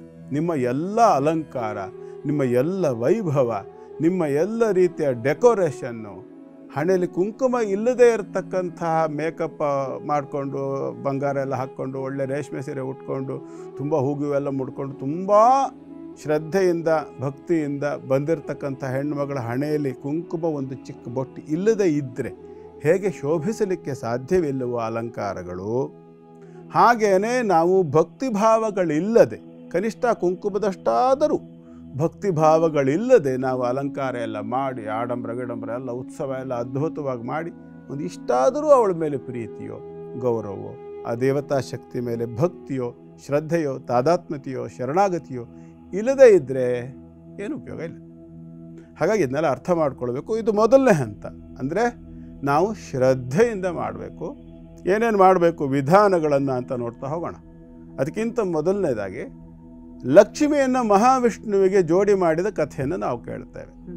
ಮಾರ್ಕಂಡೇಯ ಪುರಾಣದ ಖಿಲಾಂಶ ಅನ್ನುವಂಥ ಒಂದು ಗ್ರಂಥ ಭಾಗದಲ್ಲಿ ಇದು ಬರ್ತದೆ. ಭಾಳ ಅದ್ಭುತವಾಗಿದೆ ಅದು. ಏನಂತಂದರೆ, ಬ್ರಹ್ಮಣೇ ಪ್ರದದೌ ಲಕ್ಷ್ಮೀ ನೃಪತ್ರಯೀಂ ರುದ್ರಾಯ ಗೌರೀಂ ವರದಾಂ ವಾಸುದೇವಾಯ ಚ ಶ್ರಿಯಂ ಅಂತ ಬರುತ್ತೆ. ಶ್ರೀ ಅಂದರೆ ಲಕ್ಷ್ಮಿ ಅಂತ, ಶ್ರಿಯ ಅಂದರೆ ಅವಳು ಲಕ್ಷ್ಮಿಯನ್ನು ವಾಸುದೇವನಿಗೆ ನಾರಾಯಣನಿಗೆ ಕೊಟ್ಟಳು. ಯಾಕೆ? ದಿವಿ ಅಂತಂದರೆ ಬ್ರಹ್ಮಾಂಡ ಅಂತ ಅರ್ಥ ಇದೆ. ಇಡೀ ದಿವಿಯಲ್ಲಿ ವಾಸ ಮಾಡಿದವನು ಯಾರು ಅಂತಂದರೆ ವಾಸುದೇವ. ಅಂದರೆ ಇಡೀ ಬ್ರಹ್ಮಾಂಡವನ್ನು ಒಳಗಡೆ ಹೊಕ್ಕು ತದೇವಾನುಪ್ರವಿಶ್ಯ, ವೇದದಲ್ಲಿ ಬರ್ತಕ್ಕಂಥ ಮಾತು. ಅವನೇನು ಮಾಡ್ದ ಅಂದರೆ, ಸೃಷ್ಟಿ ಮಾಡಿದಂತಹ ಬ್ರಹ್ಮನಿಗೆ ಹೇಳಿದ್ನಂತೆ, ಇದ್ರ ಪಾಲನೆ ನಾ ಮಾಡ್ತೀನಿ, ಯೋಚನೆ ಮಾಡಬೇಡ ಅಂತೇಳಿ. ಪಾಲನಕರ್ತನಾಗಿ ಪ್ರಪಂಚದ ಒಳ ಹೊಕ್ಕ ಹೋಗುವಾಗ ತನ್ನ ಶಕ್ತಿಯನ್ನು ಜೊತೆಗೆ ತಗೊಂಡೇ ಬಂದ. ಅವನು ಹಾಗೆ ಬರಲಿಲ್ಲಲ್ಲ. ನಾವು ಯೋಚನೆ ಮಾಡಿದ್ರೆ ಗೊತ್ತಾಗತ್ತೆ. ಒಂದು ದೀಪವನ್ನು ಹಿಂಗೆ ಹಚ್ತೇವೆ, ದೀಪ ನಮಗೆ ಕಾಣಿಸ್ತದೆ, ಜ್ವಾಲೆ ನಮಗೆ ಕಾಣಿಸ್ತದೆ. ಅದು ಜ್ವಾಲೆ ಅಂತಕ್ಕಂಥದ್ದು ವಿಷ್ಣು ಅಂತ ನಾವು ತಗೊಂಡ್ರೆ, ಬೆಳಕು ನಮಗೆ ಬೇಕು ಅಂತ ನಾವು ಹಚ್ಚಿರುವಂಥ ಜ್ವಾಲೆ ವಿಷ್ಣು. ಆ ಜ್ವಾಲೆಗೆ ಒಂದು ಸ್ವಭಾವ ಅಥವಾ ಶಕ್ತಿ ಇದೆ. ಏನು ಅಂದರೆ ಸುಡೋದು ಮತ್ತು ಬೆಳಗೋದು, ಎರಡು ಶಕ್ತಿ ಇದೆ. ಹಾಗಾಗಿ ಆ ಉರಿಯುವಂಥ ಜ್ವಾಲೆಯನ್ನು ಮುಟ್ಟೋದ್ರಿಂದ ನಮಗೊಂದು ಒಂದು ವಿಚಾರ ಸ್ಪಷ್ಟ ಆಗ್ತದೆ. ಏನು? ಮೊದಲನೇದಾಗಿ ಅದರ ಲಕ್ಷಣ ಮತ್ತು ಶಕ್ತಿ, ಒಂದನ್ನು ಬಿಟ್ಟು ಒಂದಿಲ್ಲ. ಜ್ವಾಲೆಯ ಲಕ್ಷಣ ಆಕಾರ, ಶಕ್ತಿ ಸುಡೋದು ಬೆಳಗೋದು, ಇದು ಒಂದನ್ನು ಬಿಟ್ಟು ಒಂದಿರೋಕ್ಕೆ ಸಾಧ್ಯವೇ ಇಲ್ಲ. ಹಾಗಾಗಿ ಇಲ್ಲಿ ಲಕ್ಷ್ಮಿ ಅಂತಕ್ಕಂಥವಳು ಮಹಾವಿಷ್ಣುವಿನ ಶಕ್ತಿಯೇ ಹೊರತು ಬೇರೆ ರೂಪ ಅಲ್ಲ. ಹಾಗಾಗಿ ಅವಳನ್ನು, ಲಕ್ಷ್ಮಿಯನ್ನು ಒಂಟಿಯಾಗಿ ಆರಾಧನೆ ಮಾಡಿದರೆ ಅವಳಿಗೆ ಪ್ರೀತಿ ಆಗೋದಿಲ್ಲ, ಸಂಪೂರ್ಣವಾಗಿ ಅವಳಿಗೆ ಖುಷಿ ಮತ್ತೊಂದು ಆಗೋದಿಲ್ಲ. ಅದನ್ನೇ ಅಥರ್ವಣ ರಹಸ್ಯ ಕೂಡ ಏನು ಹೇಳ್ತದೆ ಅಂತಂದರೆ, ತತ್ಸರ್ವಂ ನಿಷ್ಫಲಂ ಪ್ರೋಕ್ತಂ ಲಕ್ಷ್ಮೀ ಕೃಧ್ಯತಿ ಸರ್ವದಾ ಯತಿ ಚೈತದ್ವಿನಾಕೃತಂ ಅಂತ. ನಾರಾಯಣನ ವಿನಃ ಲಕ್ಷ್ಮಿಯನ್ನು ಆರಾಧಿಸಿದ ಪಕ್ಷದಲ್ಲಿ ಲಕ್ಷ್ಮಿಗೆ ಸಂತೋಷ ಆಗೋದಿಲ್ಲ, ಬದಲಾಗಿ ಕೋಪ ಬರ್ತದೆ ಅಂತ ಹೇಳ್ತದೆ ಅಥರ್ವಣ ರಹಸ್ಯ. ಲಕ್ಷ್ಮಿ ಒಬ್ಬಾಕೆಯನ್ನೇ ನಾವು ಪೂಜಿಸಿದ್ರೆ ಫಲವೂ ಇಲ್ಲ, ಬದಲಿಗೆ ಅವಳು ಕೋಪ ಮಾಡ್ಕೊಳ್ತಾಳೆ ಅನ್ನೋ ರೀತಿಯ ಮಾತನ್ನ ಹೇಳಿದ್ರಿ. ಹಾಗಿದ್ರೆ ಸರಿಯಾದ ರೀತಿಯಲ್ಲಿ ಹೇಗೆ ಪೂಜಿಸಬೇಕು? ಬಹಳ ಮುಖ್ಯವಾಗಿ ಲಕ್ಷ್ಮಿಯನ್ನು ನಾವು ಪೂಜೆ ಮಾಡ್ತಕ್ಕಂಥ ಸಂದರ್ಭದಲ್ಲಿ ಏನು ಮಾಡ್ತೇವೆ ಅಂತಂದರೆ, ಆ ಸಂಪೂರ್ಣ ಕ್ರಮವನ್ನು ಶಾರ್ಟ್ ಕಟ್ಟಲ್ಲಿ ತುಂಬ ದೊಡ್ಡದಾಗಿ ಎಲಾಬ್ರೇಟ್ ಮಾಡೋದು, ಸಿಂಪಲ್ಲಾಗಿ ವಿವರಿಸುವಂಥ ಒಂದು ಪ್ರಯತ್ನ ಮಾಡ್ತೀನಿ, ಪ್ರಯತ್ನ ಮಾಡ್ತೀನಿ. ಮೊದಲೇನು ಮಾಡ್ಕೊಳ್ಳಿ ಅಂತಂದರೆ, ನೀವು ಉತ್ತರಾಭಿಮುಖವಾಗಿ ಕೂರಬೇಕು, ದೇವರನ್ನು ಪೂರ್ವಾಭಿಮುಖವಾಗಿ ಇಡಬೇಕು. ಅದಕ್ಕೆ ತಕ್ಕ ರೀತಿಯಲ್ಲಿ ವ್ಯವಸ್ಥೆ ಮಾಡ್ಕೊಳ್ಳಿ, ಆಯ್ತಲ್ಲ. ಲಕ್ಷ್ಮಿಯನ್ನು ನಾರಾಯಣನ ಒಟ್ಟಿಗೆ ನೀವು ಹೇಗೆ ಫೋಟೋ ಇಡೋ ಅಭ್ಯಾಸ ಅಂತೂ ಉಂಟಲ್ವಾ, ಫೋಟೋ ಇಡ್ತೀರಿ. ಹಾಗಾಗಿ ಏನು ಮಾಡಿ ಅಂದರೆ, ಲಕ್ಷ್ಮೀ ನಾರಾಯಣರು ಆದಷ್ಟು ಒಟ್ಟಿಗೆ ಇರತಕ್ಕಂಥ ಫೋಟೋವನ್ನು ತನ್ನಿ. ಒಂದೇ ಕಲಶ ಇಡಿ, ಏನೂ ತೊಂದರೆ ಇಲ್ಲ. ನಾನು ಅದಕ್ಕೆ ಸಾಕ್ಷಿಯಾಗಿ ನಿಮಗೆ ಆಧಾರ ಕೂಡ ಕೊಟ್ಟಿದ್ದೇನೆ. ನಿಮ್ಗೆ ಗೊತ್ತು ಏನು, ದೀಪ ಮತ್ತು ಜ್ವಾಲೆ ಮತ್ತು ಅದರ ಶಕ್ತಿ ಸಾಕ್ಷಿ ಕೊಟ್ಟಿದ್ದೇನೆ. ಅವು ಅವಿನಾಭಾವ, ಬೇರೆ ಅಲ್ವಾ. ನಮ್ಮ ಗಮನಕ್ಕೆ ಬರಬೇಕು ಅನ್ನೋ ಕಾರಣಕ್ಕೋಸ್ಕರವಾಗಿ ಒಂದು ಫೋಟೋ ಲಕ್ಷ್ಮೀ ನಾರಾಯಣರು ಇರ್ತಕ್ಕಂಥದ್ದು ತನ್ನಿ. ಅದರ ಎದುರುಗಡೆಗೆ ಕಲಶವನ್ನು ಇಡಬೇಕು. ಫೋಟೋ ಸ್ವಲ್ಪ ಎತ್ತರದಲ್ಲಿ ಇಡೋ ರೀತಿ ವ್ಯವಸ್ಥೆ ಮಾಡ್ಕೊಳ್ಳಿ. ಒಂದು ಮಣೆಯೋ ಅಥವಾ ಒಂದು ಟಿಪಾಯೋ ನಿಮ್ಮ ಅನುಕೂಲಕ್ಕೆ ತಕ್ಕಂತೆ ನೀವು ಮಾಡ್ಕೊಳ್ಳಿ, ತೊಂದರೆ ಇಲ್ಲ.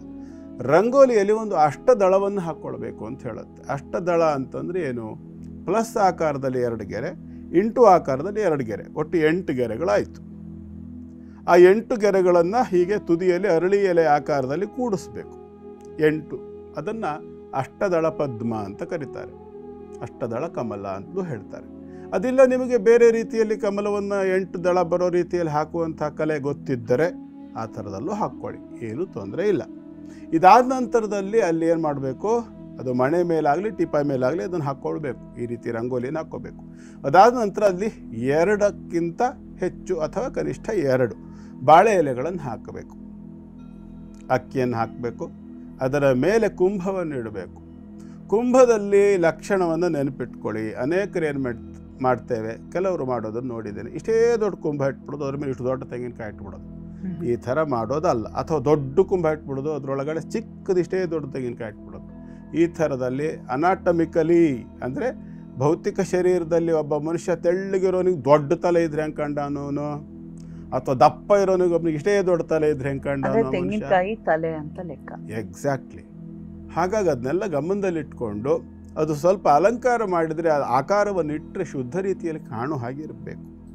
ಆ ಥರದ ಕುಂಭವನ್ನು ತಂದು, ತಾಮ್ರ ಮೊದಲನೇ ಅವಕಾಶ, 2ನೇ ಅವಕಾಶ ಹಿತ್ತಾಳೆ. ಅದು ಇನ್ನು ಸ್ವಲ್ಪ ಕೆಳಮಟ್ಟ ಆಯಿತು. ಹಿತ್ತಾಳೆ ಅನ್ನುವಂಥದ್ದು ತಾಮ್ರಕ್ಕಿಂತ ಕೆಳಗಿನ ಲೋಹ. ತಾಮ್ರಕ್ಕಿಂತ ಮೇಲಿನ ಲೋಹ ಯಾವುದು ಅಂತಂದರೆ ಬೆಳ್ಳಿ. ಅದಕ್ಕಿಂತಲೂ ಮೇಲಿನ ಲೋಹ ಬಂಗಾರ. ಬಂಗಾರಕ್ಕಿಂತಲೂ ಮೇಲಿನ ಲೋಹ ಯಾವುದೂ ಇಲ್ಲ ಶಾಸ್ತ್ರೀಯವಾಗಿ. ಹಾಗಾಗಿ ನೀವು ಈ ಯೋಚನೆ ಮಾಡಿ, ಇಲ್ಲ ನಮ್ಮಲ್ಲಿ ಇದಕ್ಕೆ ಅವಕಾಶವೇ ಇಲ್ಲ ಅಂದ್ರೆ ಹೋಗಿ ತನ್ನೇ ಒಂದು ತಾಮ್ರದ ಚೊಂಬನ್ನು ತೊಗೊಂಡು ಬಂದ್ಕೊಳ್ಳಿ. ಒಂದು 500 ರೂಪಾಯಿಗೆ ಒಳ್ಳೆ ಚೊಂಬು ಸಿಗ್ತದೆ ತಾಮ್ರದಲ್ಲಿ. ವರ್ಷದಲ್ಲಿ 1 ದಿನ ಪೂಜೆ ಮಾಡೋದು, ಬೇರೆ ಟೈಮಲ್ಲಿ ಇಟ್ಕೊಳ್ಳೋಕ್ಕೂ ಬಳಸಲಿಕ್ಕೂ ಬರ್ತದೆ. ಇದೇ ಒಂದು ಅವಕಾಶ ಅಂತ ತಂದ್ಕೊಳ್ಳಿ. ದಯವಿಟ್ಟು ಯಾವುದೇ ಕಾರಣಕ್ಕೂ ಪೂಜೆ ಸಂದರ್ಭದಲ್ಲಿ ಬೇರೆ ಲೋಹಗಳನ್ನು ಬಳಸಲಿಕ್ಕೆ ಅವಕಾಶ ಇಲ್ಲ. 5 ಲೋಹಗಳನ್ನು ಬಳಸಬಹುದು: ಹಿತ್ತಾಳೆ, ಕಂಚು, ತಾಮ್ರ, ಬೆಳ್ಳಿ, ಬಂಗಾರ. ಈ 5 ಲೋಹಗಳು ಪಂಚಧಾತು ಅಂತ ಹೇಳ್ತೇವೆ, ಪಂಚಲೋಹ ಅಂತ ಹೇಳ್ತೇವೆ. ಈ ಧಾತುಗಳನ್ನು ಯಾವುದಾದ್ರೂ ಒಂದು ಕುಂಭವನ್ನು ತಂದು ಅದಕ್ಕೆ ಪ್ರದಕ್ಷಿಣಾಕಾರದಲ್ಲಿ ದಾರವನ್ನು ಸುತ್ತಬೇಕು. ಎಷ್ಟು ದಾರವನ್ನು ಅಥವಾ ಎಷ್ಟು ಸುತ್ತಬೇಕು ಅಂತಂದರೆ, ನಮ್ಮ ಶರೀರದಲ್ಲಿ 72,000 ನಾಡಿಗಳಿದ್ದಾವೆ ಅಂತ ಹೇಳ್ತಾರೆ. ಹಾಗಾಗಿ 5 ದಾರಗಳು ಅಥವಾ 4 ಎಳೆಗಳು ಸೇರಿರ್ತಕ್ಕಂತಹ ದಾರವಾದರೆ ತುಂಬ ಒಳ್ಳೆಯದು. 4 ಎಳೆಗಳು ಸೇರಿರೋ ದಾರವಾದರೆ 18 ಸುತ್ತಬೇಕು. 5 ದಳಗಳು ಅಥವಾ 5 ಎಳೆಗಳು ಸೇರಿರೋದಾದರೆ ಅದಕ್ಕೆ ತಕ್ಕಂತೆ ಲೆಕ್ಕ ಮಾಡ್ಕೊಳ್ಳಿ. ಒಟ್ಟಾರೆ 72 ಸುತ್ತು ಬರಬೇಕು, ಅದಕ್ಕಿಂತ ಕಡಿಮೆ ಬರಬಾರ್ದು.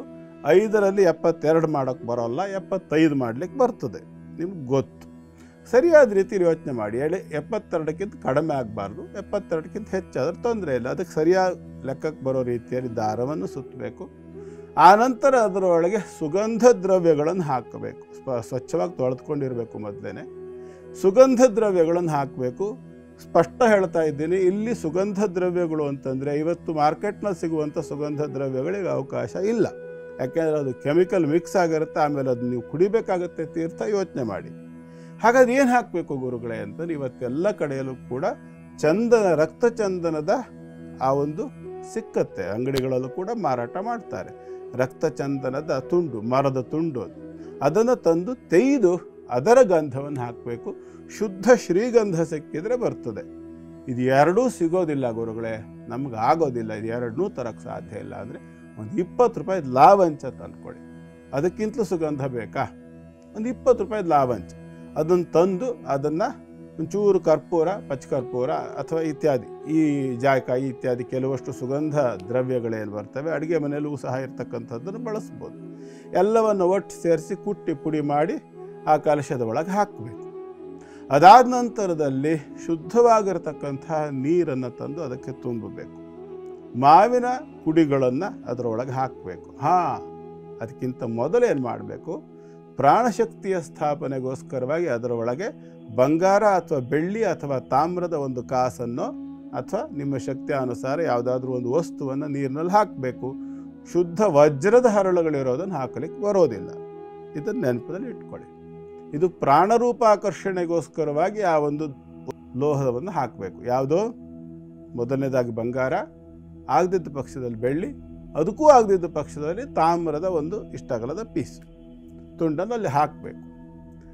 ಹುಳುಕಿಲ್ಲದ ಮತ್ತು ಬಾಡಿರದ ಮತ್ತು ತುಂಬ ಬೆಳೆದಿರ್ತಕ್ಕಂಥ ಬಲ್ತಿರ್ತಕ್ಕಂಥದ್ದನ್ನು ವರ್ಜಿಸಬೇಕು. ಏನನ್ನು? ಮಾವಿನ ಎಲೆಗಳನ್ನು ತಪ್ಪಿಸ್ಬೇಕು. ಹುಳುಕಿರಬಾರ್ದು, ಒಣಗಿರಬಾರ್ದು ಮತ್ತು ತುಂಬ ಬಲ್ತು ಮುದುಕಾಗಿರ್ತಕ್ಕಂಥ ಎಲೆಗಳಾಗಿರಬಾರ್ದು. ಆ ಥರದ ಮಾವಿನ ಎಲೆಗಳನ್ನು ಆಯ್ಕೆ ಮಾಡ್ಕೊಂಡು ಬಂದು ಕಲಶದ ಒಳಗೆ ಅದನ್ನು ಹಾಕಬೇಕು. ಎಲೆಗಳ ತೊಟ್ಟು ಒಳಗಡೆ ಇರೋ ಹಂಗಿರಬೇಕು. ಎಲೆಗಳ ತುದಿ ಚೂಪಿರ್ತಕ್ಕಂಥ ಭಾಗ ಹೊರಗೆ ಹೀಗೆ ಅರಳಿರೋ ರೀತಿಯಲ್ಲಿ ಇರಬೇಕು. ಅದರ ಮೇಲೆ ತೆಂಗಿನಕಾಯಿಯನ್ನು ಇಡೋದು ಬಹಳ ಇಂಪಾರ್ಟೆಂಟ್. ಯೋಚನೆ ಮಾಡ್ಕೊಂಡಿಡಬೇಕು. ಊರ್ಧ್ವಮುಖವಾಗಿ ಇಡಲಿಕ್ಕೆ ಅವಕಾಶ ಉಂಟು ನಮ್ಮಲ್ಲಿ. ಆದರೆ ಇಲ್ಲಿ ಊರ್ಧ್ವಮುಖವಾಗಿ ತೆಂಗಿನಕಾಯಿಗಳನ್ನು ಇಡಬೇಡಿ ಅಂತೀನಿ ನಾನು.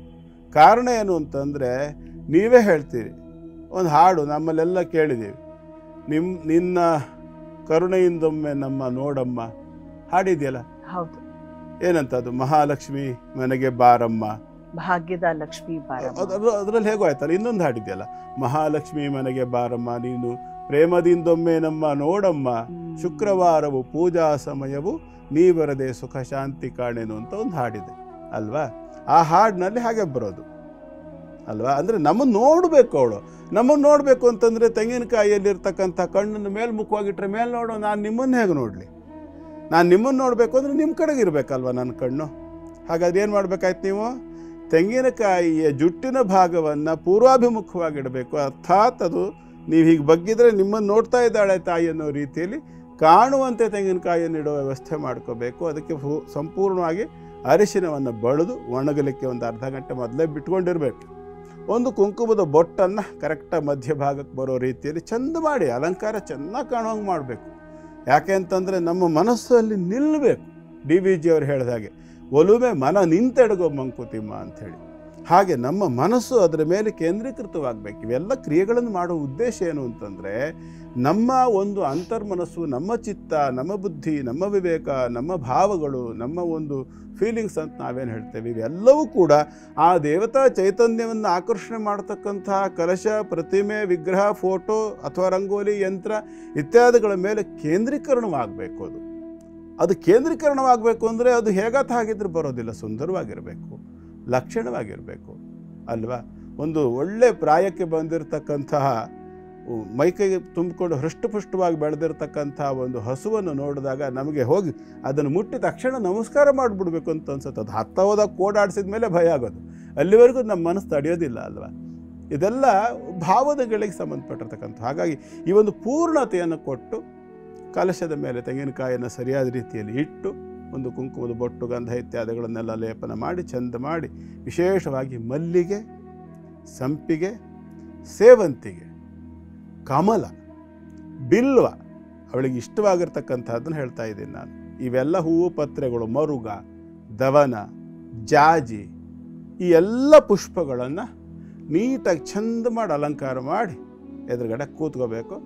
ಆ ನಂತರ ಸಂಕಲ್ಪ ಮಾಡಿಕೊಂಡು ಪೂಜೆ ಮಾಡಬೇಕು. ಹೇಗೆ? ಅದರಲ್ಲೂ ವಿಶೇಷವಾಗಿ ಪ್ರದೋಷ ಪೂಜೆ ಬಹಳ ವಿಶೇಷ ಅಲ್ವಾ. ನಾವು ಸಂಜೆ ಮಾಡೋದು ಬಹಳ ವಿಶೇಷ ಅಂತ ಹೇಳಲಾಗುತ್ತೆ. ಪ್ರದೋಷ ಪೂಜೆ, ಲಕ್ಷ್ಮಿಯ ಜೊತೆಗೆ ಕುಬೇರ ದೇವನ ಪೂಜೆಯನ್ನ ಕೂಡ ಇವತ್ತು ಮಾಡಲಾಗುತ್ತೆ ಅಲ್ವಾ ಗುರುಜಿ? ಮಾಡ್ತಾರೆ. ಮಾಡುವಂಥದ್ದೊಂದು ಕ್ರಮ ಇದೆ. ಅದು ವಾಸ್ತವಾಂಶ ಶಾಸ್ತ್ರೀಯವಾಗಿ ಯೋಚನೆ ಮಾಡಿದಾಗ ಆ ಕ್ರಮ ಅಂತಕ್ಕಂಥದ್ದು ಪ್ರಾಚೀನ ಅಲ್ಲ. ಮಧ್ಯದಲ್ಲೆಲ್ಲೋ ಈಗ ಸುಮ್ಮನೆ ಉದಾಹರಣೆಗೆ ನಿಮ್ಗೆ ಎಕ್ಸಾಂಪಲ್ ಕೊಟ್ಟರೆ ಬೇಗ ಗೊತ್ತಾಗ್ಬಿಡುತ್ತೆ. ನಿಮ್ಮ ನೆಂಟರ ಮನೇಲಿ ಒಂದು ಮದುವೆ ಇಟ್ಕೊಂಡಿದ್ದಾರೆ. ಓಕೆ, ನಿಮ್ಮ ನೆಂಟರ ಮನೇಲಿ ಒಂದು ಮದುವೆ ಮನೆ ಇದೆ, ಕರೀಲಿಕ್ಕಾಗಿ ಅವ್ರು ನಿಮ್ಮ ಮನೆಗೆ ಬಂದಿದ್ದಾರೆ. ನಿಮ್ಮ ಮನೇಲಿ ಒಂದು 10 ಜನ ಇದ್ದೀರಿ. ಅವ್ರೇನ್ ಮಾಡ್ತಾರೆ, ಕರೆಯೋಕೆ ಬಂದವರು ಎಲ್ಲರ ಮುಂದೆ ಅಕ್ಷತೆ ಎಲ್ಲರಿಗೂ ಒಂದೊಂದು ಆಮಂತ್ರಣ ಪತ್ರಿಕೆ ಕೊಡಕ್ ಹೋಗಲ್ಲ. ಬದಲಾಗಿ ಏನ್ ಮಾಡ್ತಾರೆ, ಮನೆಯಲ್ಲಿ ಒಬ್ರು ಹಿರಿಯರು ಅಂತ ಹೇಳ್ತಾರೆ. ಕುಟುಂಬದ ಅಥವಾ ಮನೆ ಯಜಮಾನ ಅಥವಾ ಯಜಮಾನಿ. ಯಜಮಾನ ಅಂದ್ರೆ ಒಬ್ಬನಿಗೆ ಕರೆಯೋದಿಲ್ಲ, ದಂಪತಿಗಳನ್ನೇ ಕರೆಯೋದು. ಹಾಗಾಗಿ ಒಬ್ಬರನ್ನ ಬಿಟ್ಟು ಒಬ್ಬರ ಕರಿತಕ್ಕಂಥದ್ದಿಲ್ಲ. ಆ ಯಜಮಾನಿಗೆ ಒಬ್ಬ ಮಗ ಇರ್ತಾನೆ, ಆ ಮನೆಗೆ ಸಂಪಾದನೆ ಮಾಡೋನು ಅವನೇ ಆಗಿರ್ತಾನೆ ಅಂತಲೇ ಇಟ್ಕೊಳ್ಳೋಣ. ಕರೆಯೋದು ಯಜಮಾನಿಗೆ ಕರೆದ್ಬಿಟ್ಟು ನಿಮ್ಮ ಮಗಂಗೆ ವಿಷಯ ತಿಳಿಸಿ ಅಂದಾರು ಬಿಟ್ಟರೆ ಅವನು ಬರೋ ತನಕ ಕಾದು ನಿತ್ತು, ಅಪ್ಪ ನೀನು ಈ ಮನೆ ನಡೆಸ್ತಿರೋನು ತಗೊಳಯ್ಯ, ನೀನು ಇನ್ವಿಟೇಷನ್ ತಗೋ ಇತ್ಯಾದಿ ಭಾವಗಳಿಗೆ ಅವಕಾಶ ಇಲ್ಲ. ಅಂದ್ರೆ ಅರ್ಥ ನೀವು ಹೇಳೋದು ನಾರಾಯಣ ಲಕ್ಷ್ಮಿ ಪೂಜೆ ಮಾಡುವಾಗ ಕುಬೇರ ದೇವನಿಗೆ ಅಂತ ಸ್ಪೆಷಲ್ ಆಗಿ ಪ್ರತ್ಯೇಕವಾಗಿ ಮಾಡಲೇಬೇಕಾದ ಅನಿವಾರ್ಯತೆ ಶಾಸ್ತ್ರೀಯವಾಗಿ ಇಲ್ಲ. ಬಾಸ್ ಆರ್ಡರ್ ಮಾಡಿದ ನಂತರದಲ್ಲಿ ಕೆಳಗಿಡ್ತಕ್ಕಂಥ ಮ್ಯಾನೇಜರು ಬಾಯಿ ಮುಚ್ಕೊಂಡು ಡ್ರಾ ಮಾಡಲೇಬೇಕಾಗಿ ಬರುತ್ತೆ. ಕುಬೇರನಿಗೆ ಯಜಮಾನಿಕೆ ಇಲ್ಲ, ನೆನ್ಪಿಟ್ಕೋಬೇಕು ನಾವಿದನ್ನು. ಕುಬೇರ ಮಹಾಲಕ್ಷ್ಮಿ ಸಂಪತ್ತಿನ ದೇವತೆ ಅವಳು, ಅವನು ಅವಳ ಮ್ಯಾನೇಜರ್ ಸಚಿವ ಅಂತ ಇಟ್ಕೊಳ್ಳಿ. ಅಷ್ಟೇ ಬಿಟ್ಟರೆ ಕುಬೇರನಿಗೆ ಅಧಿಕಾರ, ಸ್ಯಾಂಕ್ಷನ್ ಮಾಡುವ ಅಧಿಕಾರ ಕುಬೇರನಿಗೆ ಇಲ್ಲ. ಸ್ಯಾಂಕ್ಷನ್ ಆಗಿರೋದ್ರ ಕೊಡೋ ಅಧಿಕಾರ ಇದೆ ಅಷ್ಟೇ. ಅದು ಕಂಟ್ರೋಲರ್ ಅಲ್ಲ. ಅವನೇನು ಮಾಡ್ತಾನೆ, ಅದನ್ನು ಕಾಯುವವನು. ಧನಾಧೀಶ ಅಂತ ಹೇಳ್ತಾರಲ್ಲ, ಅಧೀಶ ಅಂದರೆ ಓನರು ಅಂತ ನಮ್ಮಲ್ಲಿ ಅನೇಕರು ಅಂದ್ಕೊಳ್ತಾರೆ. ನಾನು ಧನಾಧಿಪತಿ ಅಲ್ಲ, ಬಿಟ್ಟಾಕಣ ಆ ವಿಚಾರ ನಮಗೆ ಬೇಡ. ಬಟ್ ಕುಬೇರನನ್ನು ಪೂಜಿಸಬಹುದಾ? ಖಂಡಿತ ಪೂಜಿಸಬಹುದು. ಇದನ್ನು ಅರ್ಥ ಮಾಡ್ಕೊಳ್ಳೋ. ಪೂಜಿಸಬೇಕು ಅಂತ ರೂಲ್ಸ್ ಇಲ್ಲ, ಪೂಜಿಸಬಹುದು, ವಿರೋಧ ಇಲ್ಲ. ಕುಬೇರತ್ವನ್ ಧನಾಧೀಶ ಗೃಹೇತೆ ಕಮಲಾಸ್ಥಿತ ತಾನ್ ದೇವೀಂ ಪ್ರೇಷಯಾಶುತ್ವಂ ಮದ್ಗೃಹೇತೆ ನಮೋ ನಮಃ ಅಂತ ಒಂದು ಮಂತ್ರವನ್ನು ಸೃಷ್ಟಿ ಮಾಡಿಬಿಟ್ಟಿದ್ದಾರೆ. ಇದು ಎಲ್ಲೂ ಕೂಡ ಇಲ್ಲದೆ ಇರತಕ್ಕಂಥ ಮಂತ್ರ. ಎಲ್ಲೋ ಸ್ವಲ್ಪ ಸಂಸ್ಕೃತ ಜ್ಞಾನ ಇರ್ತಕ್ಕಂಥವ್ರು ಏನು ಬೇಕಾದ್ರೂ ಗ್ರಂಥವನ್ನು, ಶ್ಲೋಕಗಳನ್ನು ರಚನೆ ಮಾಡಬಹುದು. ದೊಡ್ಡ ವಿಚಾರ ಅಲ್ಲ ಅದು. ಆ ವಿಷಯ ಬಿಟ್ಟಾಕೋಣ, ನಮಗದು ಬೇಡ. ಒಟ್ಟಾರೆ ಇಷ್ಟು ನೆನ್ಪಿಟ್ಕೊಳ್ಳಿ, ನಿಮಗೆ ಕುಬೇರನನ್ನು ಸೇರಿಸಿ ಪೂಜೆ ಮಾಡಬೇಕು ಅಂತ ಅಭಿಪ್ರಾಯ ಇದ್ದರೆ, ಅಥವಾ ನಿಮಗಲ್ಲೇನೋ ನ್ಯೂನತೆ ಆಗ್ಬಿಡುತ್ತೆ ಅಂತ ನಿಮಗೆ ಅನಿಸಿದರೆ, ಆ ಭ್ರಮೆಯನ್ನು ತಲೆಯಲ್ಲಿ ಇಟ್ಕೊಳ್ಳದಲ್ಲೇ ಪೂಜೆಯನ್ನು ನೆಮ್ಮದಿಯಿಂದ ಕುಬೇರನಿಗೂ ಸೇರಿಸಿ ಮಾಡಿ. ನನ್ನದು ಅದಕ್ಕೆ ವಿರೋಧ ಇಲ್ಲ, ಮಾಡಬೇಡಿ ಅಂತ ನಾನು ಹೇಳೋದಿಲ್ಲ. ನಿಮ್ಮ ವಿವೇಕಕ್ಕೆ ವಿವೇಚನೆಗೆ ಬಿಡ್ತೇನೆ ನಾನು. ಆದರೆ ವಾಸ್ತವಾಂಶ ಏನು ಅಂತಂದರೆ, ಲಕ್ಷ್ಮೀನಾರಾಯಣರನ್ನು ನೀವು ಪೂಜಿಸಿದ್ರಿ ಅಂತೇಳಾದರೆ ಬೇರಿಗೆ ನೀರನ್ನು ಹಾಕಿದಾಗ ಮರದ ಕಾಂಡ, ತೊಗಟೆ, ಎಲೆ, ಚಕ್ಕೆ, ಹೂವು, ಮೊಗ್ಗು, ಕಾಯಿ, ಬಿಡಿ ಎಲ್ಲದಕ್ಕೂ ಕೂಡ ಆ ಬೇರಿಗೆ ನೀವು ಸಮರ್ಪಣೆ ಮಾಡಿರ್ತಕ್ಕಂಥ ಅಂಶಗಳು ಹೋಗಿಯೇ ಹೋಗುತ್ತೆ. ಅಲ್ಲಿರ್ತಕ್ಕಂಥ ಎಲ್ಲ ಎಲೆಗಳನ್ನು, ಒಂದೊಂದೇ ಎಲೆಗಳನ್ನು ಹುಡುಕಿ ನೀರು ಹಾಕ್ತೀನಿ ಅಂತ ಯಾರಾದರೂ ಮರವನ್ನು ಪೋಷಣೆ ಮಾಡೋಕ್ಕಾಗತ್ತಾ? ಸಾಧ್ಯ ಇಲ್ಲ. ಹಾಗೆ ಲಕ್ಷ್ಮಿಯನ್ನು ಪೂಜಿಸಿದಾಗ, ಸಂಪತ್ತಿನ ಪ್ರಧಾನ ದೇವತೆ ಅವಳನ್ನು ಪೂಜಿಸಿದಾಗ ಸಹಜವಾಗಿಯೇ ಅದರ ಪ್ರಸಾದ ಅಂತಕ್ಕಂಥದ್ದು ಕುಬೇರನಿಗೆ ಸಲ್ಲತ್ತೆ. ಕುಬೇರ ಲಕ್ಷ್ಮಿಯ ಪ್ರಸಾದವನ್ನು ಸ್ವೀಕಾರ ಮಾಡ್ತಕ್ಕಂಥವನೇ ಹೊರತು ಲಕ್ಷ್ಮಿಯ ಮೇಲೆ ಅಥವಾ ಲಕ್ಷ್ಮಿಗೆ ಒಂದು ಪ್ರಸಾದವನ್ನು ಕೊಡ್ತಕ್ಕಂಥ ಅಧಿಕಾರ ಅವನಿಗಿಲ್ಲ. ಇದನ್ನು ನೆನಪಿನಲ್ಲಿ ಇಟ್ಕೊಳ್ಬೇಕು. ಇರಲಿ, ಒಟ್ಟಾರೆ ಮೇಲೆ ನಾನು ಕಲಶ ಲಕ್ಷಣ, ಕಲಶಕ್ಕೆ ಸಿದ್ಧಪಡಿಸ್ಕೊಳ್ಳೋ ಲಕ್ಷಣ, ಹೂವಿನ ವಿಷಯಗಳನ್ನೆಲ್ಲ ಹೇಳಿದ್ದೇನೆ. ಇದರ ಜೊತೆಯಲ್ಲಿ ಮುಖ್ಯವಾಗಿ ಪೂಜೆ ಮಾಡುವ ಕಾಲ ಯಾವುದು ಅಂತಂದರೆ ಪ್ರದೋಷ ಕಾಲ. ಪ್ರದೋಷ ಕಾಲ ಅಂತಂದ್ರೆ ಯಾವುದು? ಸಾಯಂಕಾಲ 5:30 7:30 ಮಧ್ಯಭಾಗದ 2 ಗಂಟೆಯ ಕಾಲವನ್ನು ಪ್ರದೋಷ ಅಂತ ಹೇಳ್ತೇವೆ. ನಾನು ಒಟ್ಟಾರೆ ಹೇಳ್ತಾ ಇದ್ದೀನಿ, ಎಲ್ಲ ಕಾಲವೂ ಹಾಗೆ ಬರೋದಿಲ್ವಲ್ಲ. ಹಾಗಾಗಿ ಸೂರ್ಯಾಸ್ತಕ್ಕಿಂತ ಅಂದರೆ ಸಂಪೂರ್ಣ ಕೆಂಪಾಗಿರುವ ಪಶ್ಚಿಮ ದಿಕ್ಕಿನಿಂದ ಸಂಪೂರ್ಣ ಕಪ್ಪಾಗಿರುವ ಪಶ್ಚಿಮ ದಿಕ್ಕಾಗುವಲ್ಲಿವರೆಗಿನ ಕಾಲವನ್ನು ಪ್ರದೋಷ ಅಂತ ಹೇಳ್ತಾರೆ. ಅರ್ಥ ನೀವು ಮಾಡ್ಕೊಂಬಿಡಿ, ಟೈಮಿಂಗ್ಸ್ ಎಷ್ಟು ಅಂತ. ಸಂಪೂರ್ಣ ಕೆಂಪಾಗಿರ್ತದೆ ಪಶ್ಚಿಮ ದಿಕ್ಕು, ಹೋಗ್ತಾ ಹೋಗ್ತಾ ಹೋಗ್ತಾ ಹೋಗ್ತಾ ಸಂಪೂರ್ಣ ಕಪ್ಪಾಗ್ತದೆ. ಆ ಮಧ್ಯದ ಡ್ಯೂರೇಷನ್ ಪೀರಿಯಡ್ ಅಂತ ಏನು ಹೇಳ್ತೀವಲ್ಲ, ಆ ಕಾಲವನ್ನು ನಾವು ಪ್ರದೋಷ ಅಂತ ಹೇಳ್ತೇವೆ. ಇದೇ ಕಾಲವನ್ನು ಬೆಳಿಗ್ಗೆಗೆ ಏನು ಮಾಡ್ತೇವೆ, ಸಂಪೂರ್ಣ ಕಪ್ಪಾಗಿರ್ತಕ್ಕಂಥ ಪೂರ್ವ ದಿಕ್ಕು ಕ್ರಮೇಣ ಕೆಂಪಾಗ್ತಾ ಆಗ್ತಾ ಆಗ್ತಾ ಆಗ್ತಾ ಬಂದು ಆನಂತರ ಬಂಗಾರದ ವರ್ಣ ಬಂದು ಆನಂತರ ಬಿಳಿಯ ವರ್ಣ ಬರುವ ಕಾಲವನ್ನು ಪ್ರಭಾತ ಅಂತೇವೆ. ಅರ್ಥ ಆಯ್ತಲ್ಲ? ಇದು ಸಾಯಂಕಾಲ ಆದರೆ ಪ್ರದೋಷವಾಗ್ತದೆ, ಅದೇ ಬೆಳಗ್ಗೆ ಆದರೆ ಪ್ರಭಾತ ಅಂತ ಹೇಳ್ತೇವೆ. ಅದನ್ನೇ ಸುಪ್ರಭಾತ ಅಂತ ಹೇಳ್ತಕ್ಕಂಥದ್ದು. ಹಾಗಾಗಿ ಪ್ರದೋಷ ಕಾಲದಲ್ಲಿ ಮಹಾಲಕ್ಷ್ಮಿಯನ್ನು ಪೂಜಿಸುವಾಗ ನಾನು ಮೊದಲೇ ಹೇಳಿದ್ದೀನಿ, ಉತ್ತರಾಭಿಮುಖವಾಗಿ ಕೂತ್ಕೊಂಡಿರಬೇಕು, ಕನಿಷ್ಠ 2 ದೀಪಗಳನ್ನು ಹಚ್ಚಬೇಕು. ವರ್ಷಾವಧಿ ವರ್ಷದಲ್ಲಿ 1 ದಿನ ಈ ದೀಪಾವಳಿ ಅಮಾವಾಸ್ಯೆ ದಿವಸ ಮಾಡ್ತಕ್ಕಂಥ ಪೂಜೆ ಆದ್ದರಿಂದ ಆದಷ್ಟು ತುಪ್ಪದ ದೀಪವನ್ನು ಹಚ್ಚಿ. ಮತ್ತು ಇಲ್ಲೂ ಕೂಡ ಹೇಳ್ತಾ ಇದ್ದೀನಿ, ಸ್ಟೀಲ್ ತಂಬಿಗೆ, ಸ್ಟೀಲ್ ಬಳಕೆ ಮಾಡುವಂಥ ಜಾಗದಲ್ಲಿ ದೀಪಗಳನ್ನು ಅಷ್ಟೇ ಅನೇಕರು ಸ್ಟೀಲಿಂದನ್ನು ಬಳಕೆ ಮಾಡ್ತೇವೆ. ಅದು ಕಬ್ಬಿಣ ಅಥವಾ ಕ್ಷುದ್ರ ಲೋಹ ಅಂತ ಹೇಳಿಸ್ಕೊಳ್ಳುತ್ತೆ. ಹಾಗಾಗಿ ಹಿತ್ತಾಳಿಯ ದೀಪಕ್ಕೆ ಪ್ರಾಶಸ್ತ್ಯವನ್ನು ದಯಮಾಡಿ ಕೊಡಿ. 2 ದೀಪ ಮಾಡಿ ಇಟ್ಕೊಳ್ಳಿ, ನಿಮ್ಮ ಶಕ್ತಿ ಅನುಸಾರ. 500 ರೂಪಾಯಿಗೆ ಆರಾಮಾಗಿ ಸಿಗ್ತದೆ ಇವತ್ತೆಲ್ಲ. ಹಾಗಾಗಿ ಈ 2 ದೀಪಗಳು ಹಿತ್ತಾಳಿಯ ದೀಪಗಳಾಗಿರಲಿ. 2 ಬತ್ತಿಗಳನ್ನು ಕನಿಷ್ಠ ಒಂದು ಜಾಗದಲ್ಲಿ ಹಾಕಿ. 5 ಕಡೆಗೂ ಬತ್ತಿ ಹಾಕ್ತೇನೆ ನಾನು ಅಂದರೆ 2 ಬತ್ತಿ ಹಾಕಿ, ಏನು ತಪ್ಪಿಲ್ಲ. ತುಪ್ಪವೋ ಅಥವಾ ಎಳ್ಳೆಣ್ಣೆಯೋ ಅಥವಾ ಕೊಬ್ಬರಿ ಎಣ್ಣೆಯೋ ಅತ್ಯಂತ ಪ್ರಾಶಸ್ತ್ಯವಾಗಿರತಕ್ಕಂಥದ್ದು. 2 ರೀತಿಯ ಎಣ್ಣೆಗಳು ಮಿಶ್ರಣವಾದ ಪಕ್ಷದಲ್ಲಿ ಅದು ಪ್ರೇತ ಅಂತ ಹೇಳಿಸ್ಕೊಳ್ಳುತ್ತೆ, ಪೈಶಾಚಿಕ ಅಂತ ಹೇಳಿಸ್ಕೊಳ್ಳುತ್ತೆ. ಶಾಸ್ತ್ರ ಪ್ರಕಾರ ಹೇಳ್ತಿದ್ದೀನಿ ನಾನು. ಇವತ್ತು 4 ಎಣ್ಣೆ ಸೇರಿಸಿ ದೀಪ ಹಚ್ತೀನಿ, 5 ಎಣ್ಣೆ ಸೇರಿಸಿ ದೀಪ ಹಚ್ತೀನಿ ಹೇಳೋರೆಲ್ಲ ಇದ್ದಾರೆ ಅನೇಕರು. ಪ್ರೇತಾಕರ್ಷಣೆಗೋಸ್ಕರವಾಗಿ ಎಣ್ಣೆಗಳನ್ನು ಮಿಶ್ರಣ ಮಾಡಬೇಕು ಅಂತ ತಾಂತ್ರಿಕ ವಿಧಿಯಲ್ಲಿರ್ತಕ್ಕಂಥದ್ದು. ತಾಂತ್ರಿಕವಾಗಿ ಈ ಆಕರ್ಷಣೆ, ಉಚ್ಚಾಟನೆ ಇತ್ಯಾದಿ ಮಂತ್ರವಾದ ಕ್ರಿಯೆಗಳನ್ನು ಮಾಡ್ತಕ್ಕಂಥ ಸಂದರ್ಭದಲ್ಲಿ ಯಾವುದೋ ಒಂದೇ ಎಣ್ಣೆಯನ್ನು ಹಾಕಿ ದೀಪ ಹಚ್ಚುವ ಕ್ರಮ ಇಲ್ಲ. ಅಲ್ಲಿ ಆಕರ್ಷಣೆಗಾಗಿ ಕುಂಬಳಕಾಯಿ ದೀಪ ಹಚ್ಚಿರ್ತಕ್ಕಂಥ ಒಂದು ಕ್ರಮ ಇದೆ. 5 ರೀತಿಯ ಎಣ್ಣೆಗಳನ್ನು ಸಮ ಪ್ರಮಾಣದಲ್ಲಿ ಮಿಶ್ರಣ ಮಾಡಿ ಕೂಷ್ಮಾಂಡ ದೀಪಂ ಪ್ರಜ್ವಾಲ್ಯಾತ್ ಅಂತ ಹೇಳುತ್ತೆ. ಹಾಗಾಗಿ ಅಲ್ಲಿ ಯೋಚನೆ ಮಾಡಿ ಘೃತವರ್ತಿ ತುಪ್ಪ ಅಥವಾ ತೈಲ ಅಂದರೆ ಎಳ್ಳೆಣ್ಣೆ ಅಥವಾ ನಾರಿಕೇಳ ಅಂತಂದರೆ ಕೊಬ್ಬರಿ ಎಣ್ಣೆಯನ್ನು ಹಾಕಿ ದೀಪವನ್ನು ಹಚ್ಚಬಹುದು. ನಿಮ್ಮ ಶಕ್ತಿ ಅನುಸಾರ ಹಾಕಿ ದೀಪವನ್ನು ಹಚ್ಚಿಕೊಂಡು ಶುದ್ಧ ಮನಸ್ಕರಾಗಿ ಸಮಾಧಾನದಿಂದ ಕೂತ್ಕೊಂಡು ಮೊದಲು ಆರಂಭದಲ್ಲಿ ಸಂಕಲ್ಪವನ್ನು ಮಾಡಿಕೊಂಡು ಆನಂತರ ಪೂಜೆಯನ್ನು ಮಾಡ್ತಕ್ಕಂಥ ಕ್ರಮ ಏನು ಅನ್ನೋದನ್ನು ಮುಂದಿನ ಭಾಗದಲ್ಲಿ ತಿಳಿಸ್ಕೊಡ್ತೇನೆ. ಖಂಡಿತ ಗುರುಗಳೇ. ಮುಂದಿನ 4 ರಾಶಿಗಳ ಬಗ್ಗೆ ತಿಳಿಸ್ಕೊಡಿ. ಈಗ ಸಿಂಹರಾಶಿ.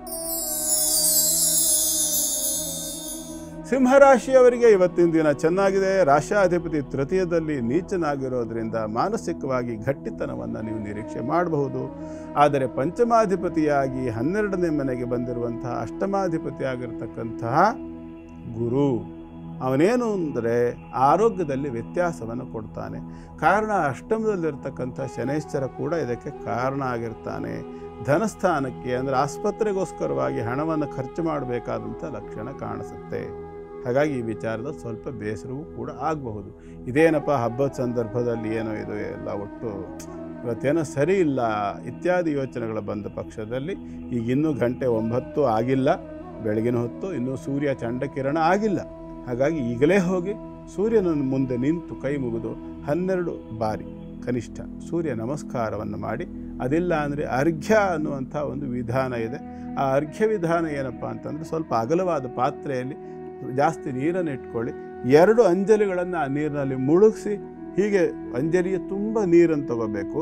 ಹೆಬ್ಬೆಟ್ಟು ತಾಗಬಾರ್ದು, ಅದಕ್ಕೆ ಹೀಗೆ ಹೊರಗಿರಬೇಕು ಹೆಬ್ಬೆಟ್ಟುಗಳು. ಈ ರೀತಿಯಲ್ಲಿ ನೀರನ್ನು ತಗೊಂಡು ಆ ನೀರನ್ನು ಸೂರ್ಯನ ಕಡೆಗೆ ಎರಚಬೇಕು ಮತ್ತು ಅವನಲ್ಲಿ ನಿಮ್ಮ ಬೇಡಿಕೆಯನ್ನು ಸಲ್ಲಿಸಬೇಕು. ಏನಿದೆ ನಿಮ್ಮ ಬೇಡಿಕೆ ಹೇಳಿದ್ನಲ್ಲ, ಆರೋಗ್ಯಾದಿ ವಿಚಾರಗಳಿಗೆ ಸಂಬಂಧಪಟ್ಟು ಹಣ ಖರ್ಚಾಗುವಂಥ ಲಕ್ಷಣವಿದ್ದರೆ ತಾತ್ಕಾಲಿಕವಾಗಿ ಅದಕ್ಕೊಂದು ಉಪಶಮನವನ್ನು ಕೊಟ್ಟು ನನ್ನನ್ನು ಸಂರಕ್ಷಣೆ ಮಾಡುವ ಪ್ರಾರ್ಥನೆಯನ್ನು ಸೂರ್ಯನಿಗೆ ಸಲ್ಲಿಸಬೇಕು. ಜೊತೆಯಲ್ಲಿ ಹೀಗೆ ಆ ನೀರನ್ನು ತಗೊಂಡು 12 ಬಾರಿ ಸೂರ್ಯನಿಗೆ ಅದನ್ನು ಒಪ್ಪಿಸುವಂಥ ಒಂದು ಪ್ರಯತ್ನವನ್ನು ಮಾಡಬೇಕು. ಇದರಿಂದಾಗಿ ಕೂಡ ಸಾಕಷ್ಟು ಆರೋಗ್ಯ ಸುಧಾರಣೆ ಆಗುತ್ತೆ. ಅಥವಾ ನಿಮಗೆ ಪಠನ ಮಾಡಲಿಕ್ಕೆ ಬಂದ ಪಕ್ಷದಲ್ಲಿ ರಾಮಾಯಣದ ಯುದ್ಧಕಾಂಡದಲ್ಲಿರ್ತಕ್ಕಂತಹ ಆದಿತ್ಯ ಹೃದಯ ಎಲ್ಲರಿಗೂ ಗೊತ್ತು, ಅನೇಕರಿಗೆ ಆದಿತ್ಯ ಹೃದಯವನ್ನು ಪಠನ ಮಾಡಿದರೂ ಕೂಡ ಸಾಕಷ್ಟು ಅನುಕೂಲ ಆಗುತ್ತೆ. ಪ್ರಯತ್ನ ಮಾಡಿ. ಶುಭವಾಗಲಿ. ಮುಂದಿಂದು ಕನ್ಯಾ ರಾಶಿ. ಕನ್ಯಾ ರಾಶಿಯವರಿಗೆ ಇವತ್ತಿನ ದಿನ ಚೆನ್ನಾಗಿದೆ. ನಿಮ್ಮ ರಾಶಾಧಿಪತಿ ಆಗಿರ್ತಕ್ಕಂತಹ ಬುಧನ ಸ್ಥಿತಿ ಉತ್ತಮವಾಗಿರ್ತಕ್ಕಂಥದ್ದು. ಚಂದ್ರ ಅಲ್ಲಿಗೆ ಪ್ರವೇಶವನ್ನು ಮಾಡಿದ ನಂತರ ಸ್ವಲ್ಪ ಮಟ್ಟಿಗೆ ಕಸಿವಿಸಿ ಆಗ್ಬೋದು. ಅಂದರೆ ಸಾಯಂಕಾಲದಷ್ಟೊತ್ತಿಗೆ ಯಾವುದೋ ಒಂದು ಸಣ್ಣ ಪುಟ್ಟ ವಿಚಾರಕ್ಕೆ ಮಾನಸಿಕವಾಗಿ ಸ್ವಲ್ಪ ಬೇಸರ ಆಗಬಹುದು. ವಿಶೇಷವಾಗಿ ದುಡ್ಡಿನ ವಿಷಯದಲ್ಲಿ ಬರಬಹುದು. ಅದಿಲ್ಲ ಅಂತಂದರೆ ಸ್ವಲ್ಪ ಶರೀರದ ಮಂಡಿ ಮೊದಲಾಗಿರ್ತಕ್ಕಂಥದ್ದು, ಬ್ಯಾಕ್ ಪೇನ್ ಇತ್ಯಾದಿಗಳಿಗೆ ಸಂಬಂಧಪಟ್ಟು ಬರಬಹುದು. ಕೆಲವರಿಗೆ ಭುಜದ ನೋವುಗಳು ಕೂಡ ಕಾಣಿಸ್ಕೊಳ್ಬಹುದು. ಈ ಲಕ್ಷಣಗಳನ್ನು ವಹಿಸಬಹುದಾಗಿರುತ್ತೆ. ಈ ವಿಚಾರಕ್ಕೆ ಸಂಬಂಧಪಟ್ಟು ತೊಂದರೆ ಕೂಡ ಕಾಣಬಹುದು. ಇದಕ್ಕೆ ಕಾರಣ ವಾತವಾಗಿರ್ತದೆ.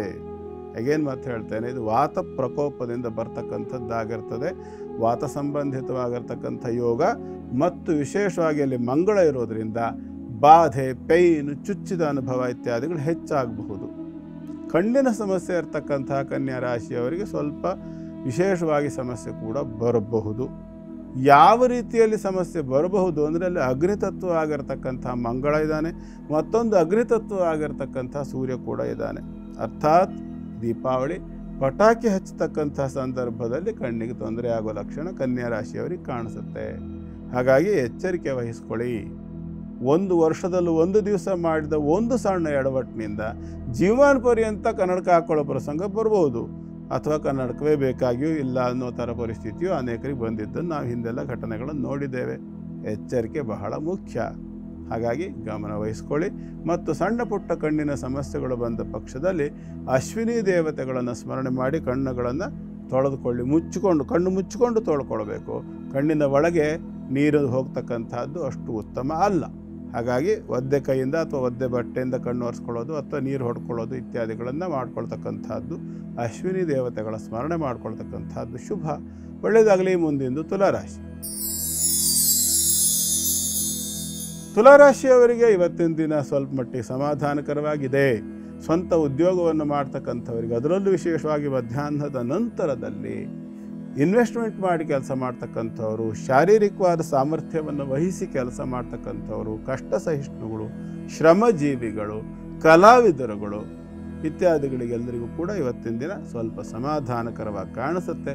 ಕರ್ಮಸ್ಥಾನದಲ್ಲಿ ಬಂದಿರತಕ್ಕಂತಹ ಗುರು ಷಷ್ಠಾಧಿಪತಿ ವ್ಯಾಪಾರ ವ್ಯವಹಾರಕ್ಕೋಸ್ಕರವಾಗಿ, ಅದರಲ್ಲೂ ವಿಶೇಷವಾಗಿ ವ್ಯಾಪಾರದಲ್ಲಿ ಹೆಚ್ಚು ಲಾಭ ಅಂದರೆ 60-40, 60% ಇನ್ವೆಸ್ಟ್ಮೆಂಟಿಗೆ 40% ಲಾಭ ಬರ್ತಕ್ಕಂಥದ್ದು. 100 ರೂಪಾಯಿ ಹಾಕಿದ್ದೀರಿ ಹೇಳಾದರೆ ಅದಕ್ಕೆ 40 ರೂಪಾಯಿನಷ್ಟು ಲಾಭ ಬರ್ತಕ್ಕಂಥ ವ್ಯವಸ್ಥೆ ಇರ್ತದೆಯಲ್ಲ, ಈ ಥರದ ವ್ಯವಹಾರಗಳನ್ನು ಏನು ಮಾಡೋರಿದ್ದೀರಿ ಅಂಥವರಿಗೆ ಸ್ವಲ್ಪ ಬೇಸರ ಆಗಬಹುದು. ಕಾರಣ ನಿಮ್ಮ ರಾಶಿಗೆ ಬಾಧಕನಾಗಿರ್ತಕ್ಕಂಥ ಗ್ರಹದ ಪ್ರವೇಶ ಆಗ್ತಾ ಇದೆ. ಯಾರು ಬಾಧಕ ಅಂತಂದರೆ ಚಂದ್ರ. ಹಾಗಾಗಿ ಚಂದ್ರನ ಪ್ರವೇಶವಾಗೋದ್ರಿಂದ ಸ್ವಲ್ಪ ಆರ್ಥಿಕವಾಗಿ ತೊಂದರೆ ಆಗಬಹುದು. ಯಾಕಂದರೆ ಸಂಪದಂ ಶೀತರಶ್ಮಿ ಅಂತ ಹೇಳ್ತಾರೆ. ಹಾಗಾಗಿ ಸಂಪತ್ತು ನಷ್ಟವಾಗ್ತಕ್ಕಂಥ ಸ್ಥಿತಿಯಾಗಿ ಕಾಣಿಸುತ್ತೆ. ಸ್ವಲ್ಪ ಹೆಚ್ಚು ಎಚ್ಚರಿಕೆಯನ್ನು ವಹಿಸ್ಕೊಳ್ಳಿ. ಅನಾವಶ್ಯಕವಾಗಿರ್ತಕ್ಕಂಥ ವ್ಯಯವನ್ನು ತಪ್ಪಿಸಿ. ನಿಮ್ಮ ರಾಶಾಧಿಪತಿ ಆಗಿರ್ತಕ್ಕಂಥ ಶುಕ್ರ 12ರಲ್ಲಿ ಇರೋದ್ರಿಂದ ವಾಹನದಲ್ಲಿ ಸಂಚಾರ ಹೋಗ್ತಕ್ಕಂಥ ವಿಚಾರ ಹಿಂಟು ಕೊಟ್ಟುಬಿಡ್ತೀನಿ, ಅದರಲ್ಲೇ ತೊಂದರೆ ಆಗೋ ಲಕ್ಷಣ ಹೆಚ್ಚು ಕಾಣಿಸುತ್ತೆ. ಎಚ್ಚರಿಕೆ ವಹಿಸ್ಕೊಳ್ಳಿ. ದುರ್ಗಾ ಪರಮೇಶ್ವರಿಯನ್ನು ಆರಾಧನೆ ಮಾಡ್ಕೊಳ್ಳಿ. ಮತ್ತು ಯಥಾವಿಧಿಯಾಗಿ ಇವತ್ತು ಸಾಯಂಕಾಲ ಪ್ರದೋಷ ಕಾಲದಲ್ಲಿ ಲಕ್ಷ್ಮೀ ಪೂಜೆಯನ್ನು ಕೂಡ ಮಾಡ್ಕೊಳ್ಳಿ. ಶುಭವಾಗಲಿ. ಮುಂದಿನದು ವೃಶ್ಚಿಕ ರಾಶಿ. ವೃಶ್ಚಿಕ ರಾಶಿಯವರಿಗೆ ಇವತ್ತಿನ ದಿನ ತಕ್ಕ ಮಟ್ಟಿಗೆ ಉತ್ತಮವಾಗಿ ಕಾಣಿಸ್ತಾ ಇದೆ ಪ್ರಾರಂಭಿಕ ಹಂತದಲ್ಲಿ. ಆ ನಂತರದಲ್ಲಿ ಚಂದ್ರ ವ್ಯಯಭಾವಕ್ಕೆ ಬರುವ ಒಂದು ಯೋಗ ಏನಿದೆಯಲ್ಲ, ಆ ಯೋಗ ಸ್ವಲ್ಪ ಮಟ್ಟಿಗೆ ತಾತ್ಕಾಲಿಕವಾಗಿರ್ತಕ್ಕಂಥ ಬೇಸರ, ಆಕಸ್ಮಿಕವಾಗಿ ಮನೆಯ ಒಂದು ಹಬ್ಬದ ವಾತಾವರಣದಲ್ಲಿ ಸ್ವಲ್ಪ ದುಗುಡ, ಏನೋ ಒಂದು ಸಣ್ಣ ಗಾಬರಿ, ಏನೋ ಒಂದು ಸಣ್ಣ ಬೇಸರ ಇತ್ಯಾದಿಗಳನ್ನು ಸೂಚಿಸ್ತಕ್ಕಂಥ ಲಕ್ಷಣಗಳು ಕಾಣಿಸುತ್ತೆ ವೃಶ್ಚಿಕ ರಾಶಿಗೆ. ಆದರೆ ಗಾಬರಿ ಆಗುವಂಥ ಅನಿವಾರ್ಯತೆ ಇಲ್ಲ.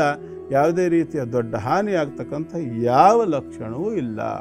ಪೂರ್ಣ ಬಲಿಷ್ಠವಾಗಿರ್ತಕ್ಕಂಥ ಒಂದು ಸ್ಥಿತಿ ಅಂತಕ್ಕಂಥದ್ದು ಕಾಣುತ್ತೆ. ಆದರೆ ಯಾಕೆ ಈ ರೀತಿಯಾಗಿ ಒಂಥರ ಗಾಬರಿಯೋ ಆತಂಕವಾಗ್ತಕ್ಕಂಥ ಸ್ಥಿತಿ ಬಂತು ಅಂತ ನೀವು ಕೇಳಿದ್ರೆ, ತ್ರಿಕೋಣ ಸ್ಥಿತಿಯಲ್ಲಿರ್ತಕ್ಕಂಥ ಗುರು ಮತ್ತು ಶನಿಗಳು. ವೃಶ್ಚಿಕ ರಾಶಿಗೆ 5ನೇ ರಾಶಿಯಲ್ಲಿ ಶನಿ, ಅಲ್ಲಿಂದ 5ನೇ ರಾಶಿಯಲ್ಲಿ ಗುರು, ಅಲ್ಲಿಂದ 5ನೇ ರಾಶಿ ವೃಶ್ಚಿಕ ರಾಶಿ ಆಗಿರುವಂಥದ್ದು. ಇದಕ್ಕೆ ತ್ರಿಕೋಣ ಅಂತ ಹೇಳ್ತೇವೆ ನಾವು. ಈ ತ್ರಿಕೋಣದಲ್ಲಿ ಶನಿ ಗುರು ಯೋಗ ಆಗಿರೋದ್ರಿಂದ ಸ್ವಲ್ಪ ತಾಕಲಾಟ ಅಂತಕ್ಕಂಥದ್ದು ತಾತ್ಕಾಲಿಕವಾಗಿ ಕಾಣುತ್ತೆ. ಸ್ವಲ್ಪ ಹಿರಿಯರನ್ನು ಆಶ್ರಯಿಸಿ, ಯಾರಿಗಾರು ಒಬ್ಬರಿಗೆ ಗೌರವ ಕೊಡುವ ಅಭ್ಯಾಸವನ್ನು ಬೆಳೆಸ್ಕೊಳ್ಳಿ. ಯಾಕೆಂತಂದರೆ ಮನುಷ್ಯ ಎಷ್ಟೇ ದೊಡ್ಡವನಾದರೂ ಕೂಡ, ಪರ್ವತ ಎಷ್ಟೇ ಬೆಳೆದ್ರೂ ಕೂಡ ಮೇರು ಪರ್ವತಕ್ಕಿಂತ ಎತ್ತರ ಬೆಳೆಯುವಂಥದ್ದು ಯಾವ ಪರ್ವತವೂ ಇಲ್ಲ. ಹಾಗಾಗಿ ಒಂದು ವ್ಯಕ್ತಿತ್ವವನ್ನು ಗೌರವಿಸುವ ಅಭ್ಯಾಸವನ್ನು ಇಟ್ಕೊಂಡ್ರೆ ತುಂಬ ಒಳ್ಳೆಯದು. ಆ ಪ್ರಯತ್ನ ಮಾಡಿ. ಯಾವುದಕ್ಕೆ ಹೆದರ್ತೀರೋ ಬಿಡ್ತೀರೋ, ನಿಮ್ಮ ನೆರಳಿಗಾದರೂ ನೀವು ಹೆದರುವಷ್ಟು ಮರ್ಯಾದೆ ಇದ್ದರೆ ತುಂಬ ಒಳ್ಳೆಯದು. ಯೋಚನೆ ಮಾಡಿ. ಇದರ ಜೊತೆಯಲ್ಲಿ ಇವತ್ತು ಲಕ್ಷ್ಮೀ ಪೂಜೆಯನ್ನು ಕೂಡ ಮಾಡಿಕೊಳ್ಳಿ. ಶುಭವಾಗಿ.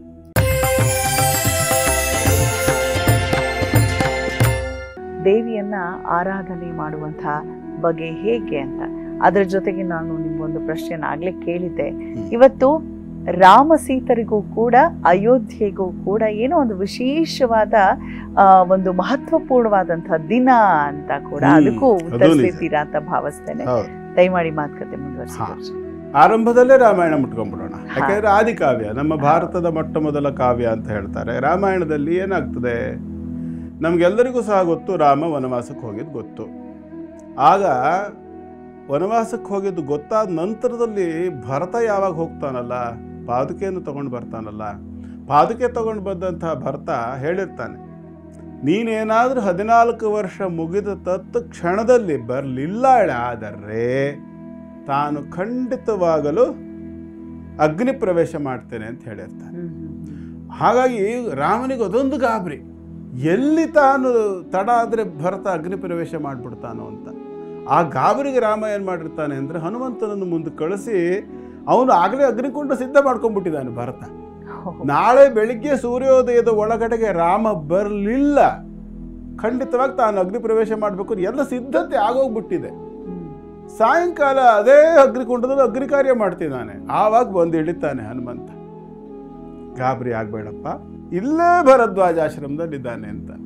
ರಾಮಚಂದ್ರ ಲಂಕೆಯಿಂದ ರಾವಣನನ್ನು ಸಂಹಾರ ಮಾಡಿ ರಾಮಚಂದ್ರ ಸೀತೆಯೊಂದಿಗೆ ಪುಷ್ಪಕ ವಿಮಾನದಲ್ಲಿ ಭರದ್ವಾಜಾಶ್ರಮದ ಹತ್ರ ಬಂದಾಗಿದೆ, ಇನ್ನೇನು ನಾಳೆ ಬೆಳಗ್ಗೆ ಅಷ್ಟರೊಳಗಡೆನೆ ಬಂದ್ಬಿಡ್ತಾನೆ ಅಂತ ಹೇಳ್ತಾನೆ. ಆ ವಿಷಯ ಭರತನಿಗೆ ಕೇಳಿ ಅತ್ಯಂತ ಖುಷಿಯಾಗುತ್ತೆ.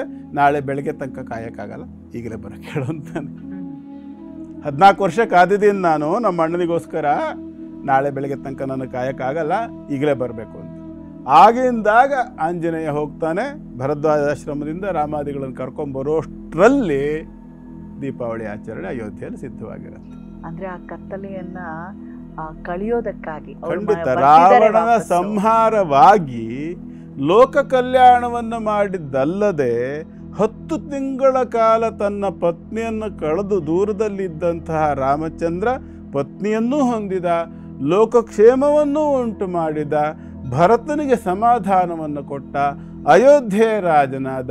ಎಷ್ಟು ಸಾಧನೆ ಆಯಿತು! ಇಷ್ಟೆಲ್ಲದರ ದ್ಯೋತಕವಾಗಿ ಅಯೋಧ್ಯೆಯಲ್ಲಿ ಆವತ್ತಿನ ಎಲ್ಲ ನಾಗರಿಕರು ಕೂಡ ಬಹಳ ಸಂತೋಷದಿಂದ ಹಬ್ಬವನ್ನು ಆಚರಣೆ ಮಾಡಿದ್ರು, ದೀಪವನ್ನು ಹಚ್ಚಿದ್ರು.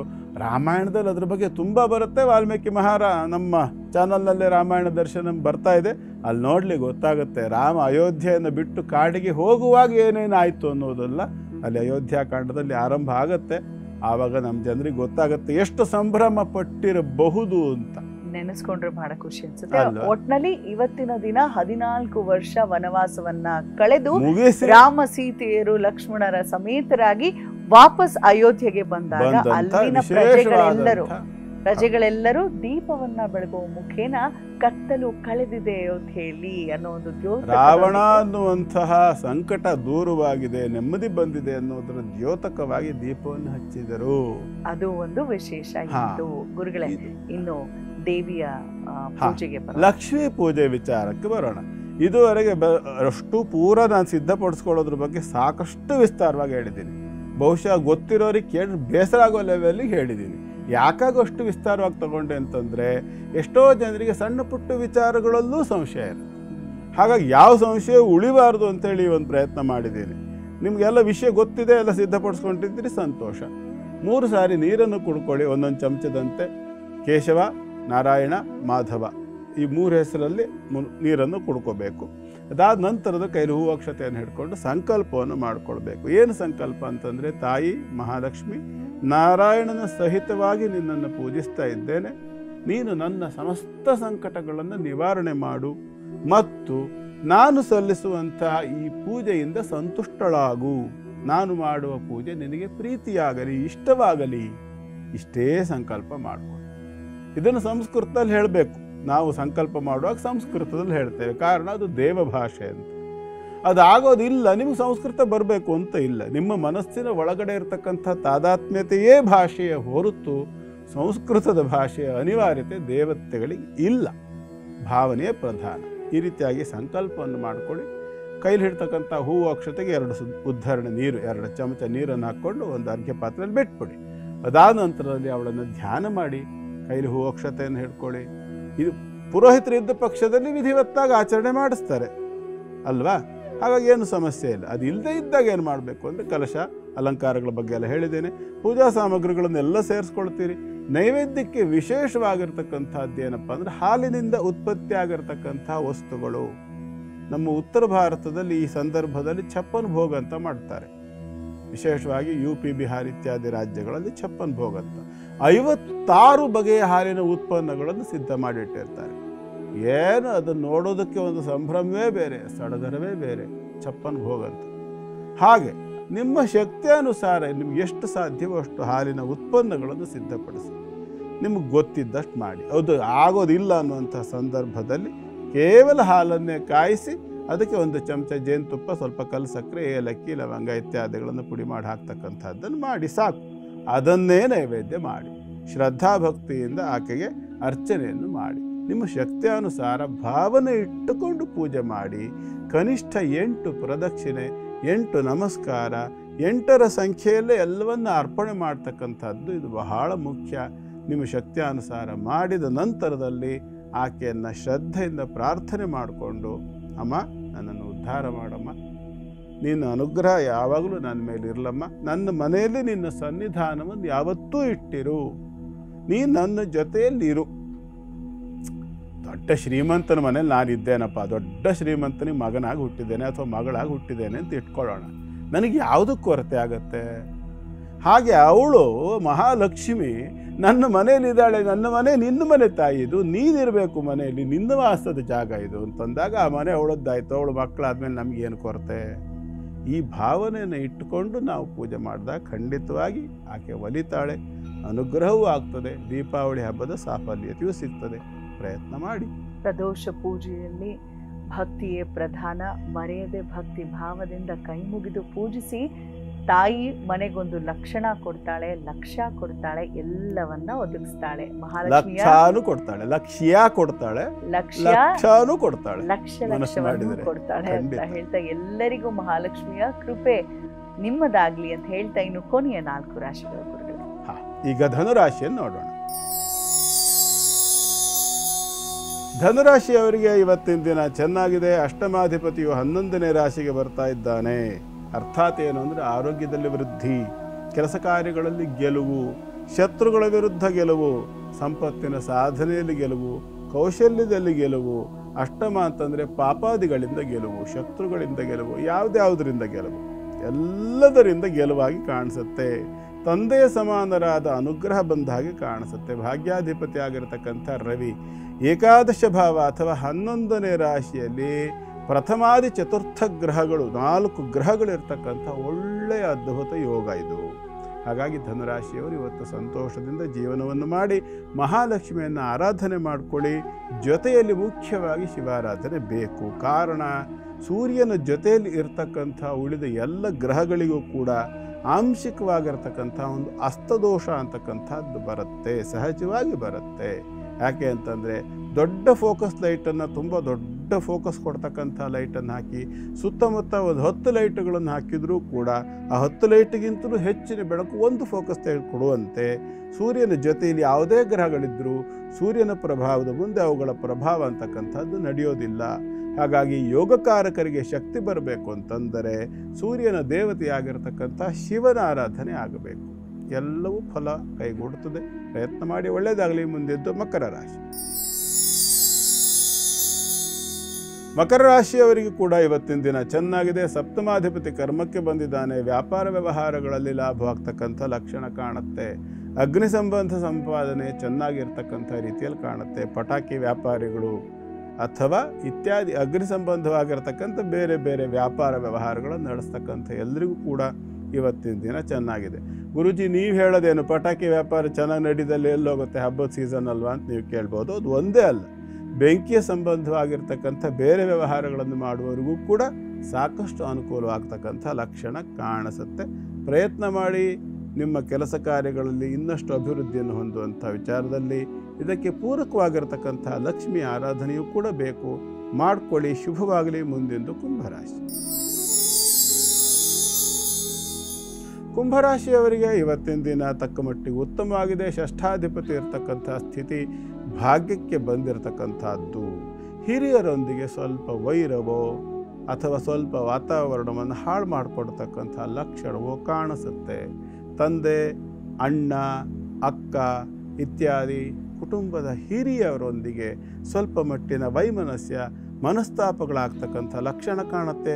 ತೃತೀಯಕ್ಕೆ ದೃಷ್ಟಿ ಅನ್ನುವಂತಕ್ಕಂಥದ್ದು ಅಥವಾ ಅಣ್ಣನ ಹೆಂಡತಿ ಅತ್ತಿಗೆ, ಅಕ್ಕನ ಗಂಡ ಭಾವ ಇತ್ಯಾದಿಗಳ ಆ ವ್ಯಕ್ತಿಗಳ ಜೊತೆಯಲ್ಲಿ ನಿಷ್ಠುರವಾಗ್ತಕ್ಕಂಥ ಲಕ್ಷಣ ಕಾಣಿಸುತ್ತೆ. ಬಹಳ ಹುಷಾರಾಗಿರಿ. ಕೌಟುಂಬಿಕವಾದ ವಾತಾವರಣ ಅತ್ಯಂತ ಸಣ್ಣ ಮಟ್ಟದಿಂದ ಆರಂಭ ಆಗಿ ಆನಂತರ ದೊಡ್ಡ ಮಟ್ಟಕ್ಕೆ ತೊಂದರೆಯನ್ನು ಉಂಟು ಮಾಡಬಹುದು. ಹಾಗಾಗಿ ಅದು ಚಿಗುರಾಗಿದ್ದಲೇ ಚಿವುಟ್ ಹಾಕೋದು ಒಳ್ಳೆಯದು. ಯಾವ ಮುಳ್ಳಿನ ಗಿಡ ಇದೆಯಲ್ಲ, ಆ ಮುಳ್ಳಿನ ಗಿಡ ಸಣ್ಣ ಚಿಗುರುವಾಗಲೇ ಒಂದು ಎಲೆ ನೋಡಿದ ಕೂಡಲೇ ಗೊತ್ತಾಯ್ತು ಅಂದ ಕೂಡಲೇ ಗಿಡ ಕಿತ್ತಾಕದೆ ಇದ್ದರೆ ದೊಡ್ಡ ಮುಳ್ಳಿನ ಗಿಡವಾಗಿ ಬೆಳೆದ್ಬಿಡುತ್ತೆ ನಾಳೆ ಅಲ್ವಾ? ಹಾಗೆ ಯೋಚನೆ ಮಾಡಿ ಅದನ್ನು ಸರಿಯಾದ ರೀತಿಯಲ್ಲಿ ನಿರ್ವಹಣೆ ಮಾಡಿ ಪರಿಸ್ಥಿತಿಯನ್ನು.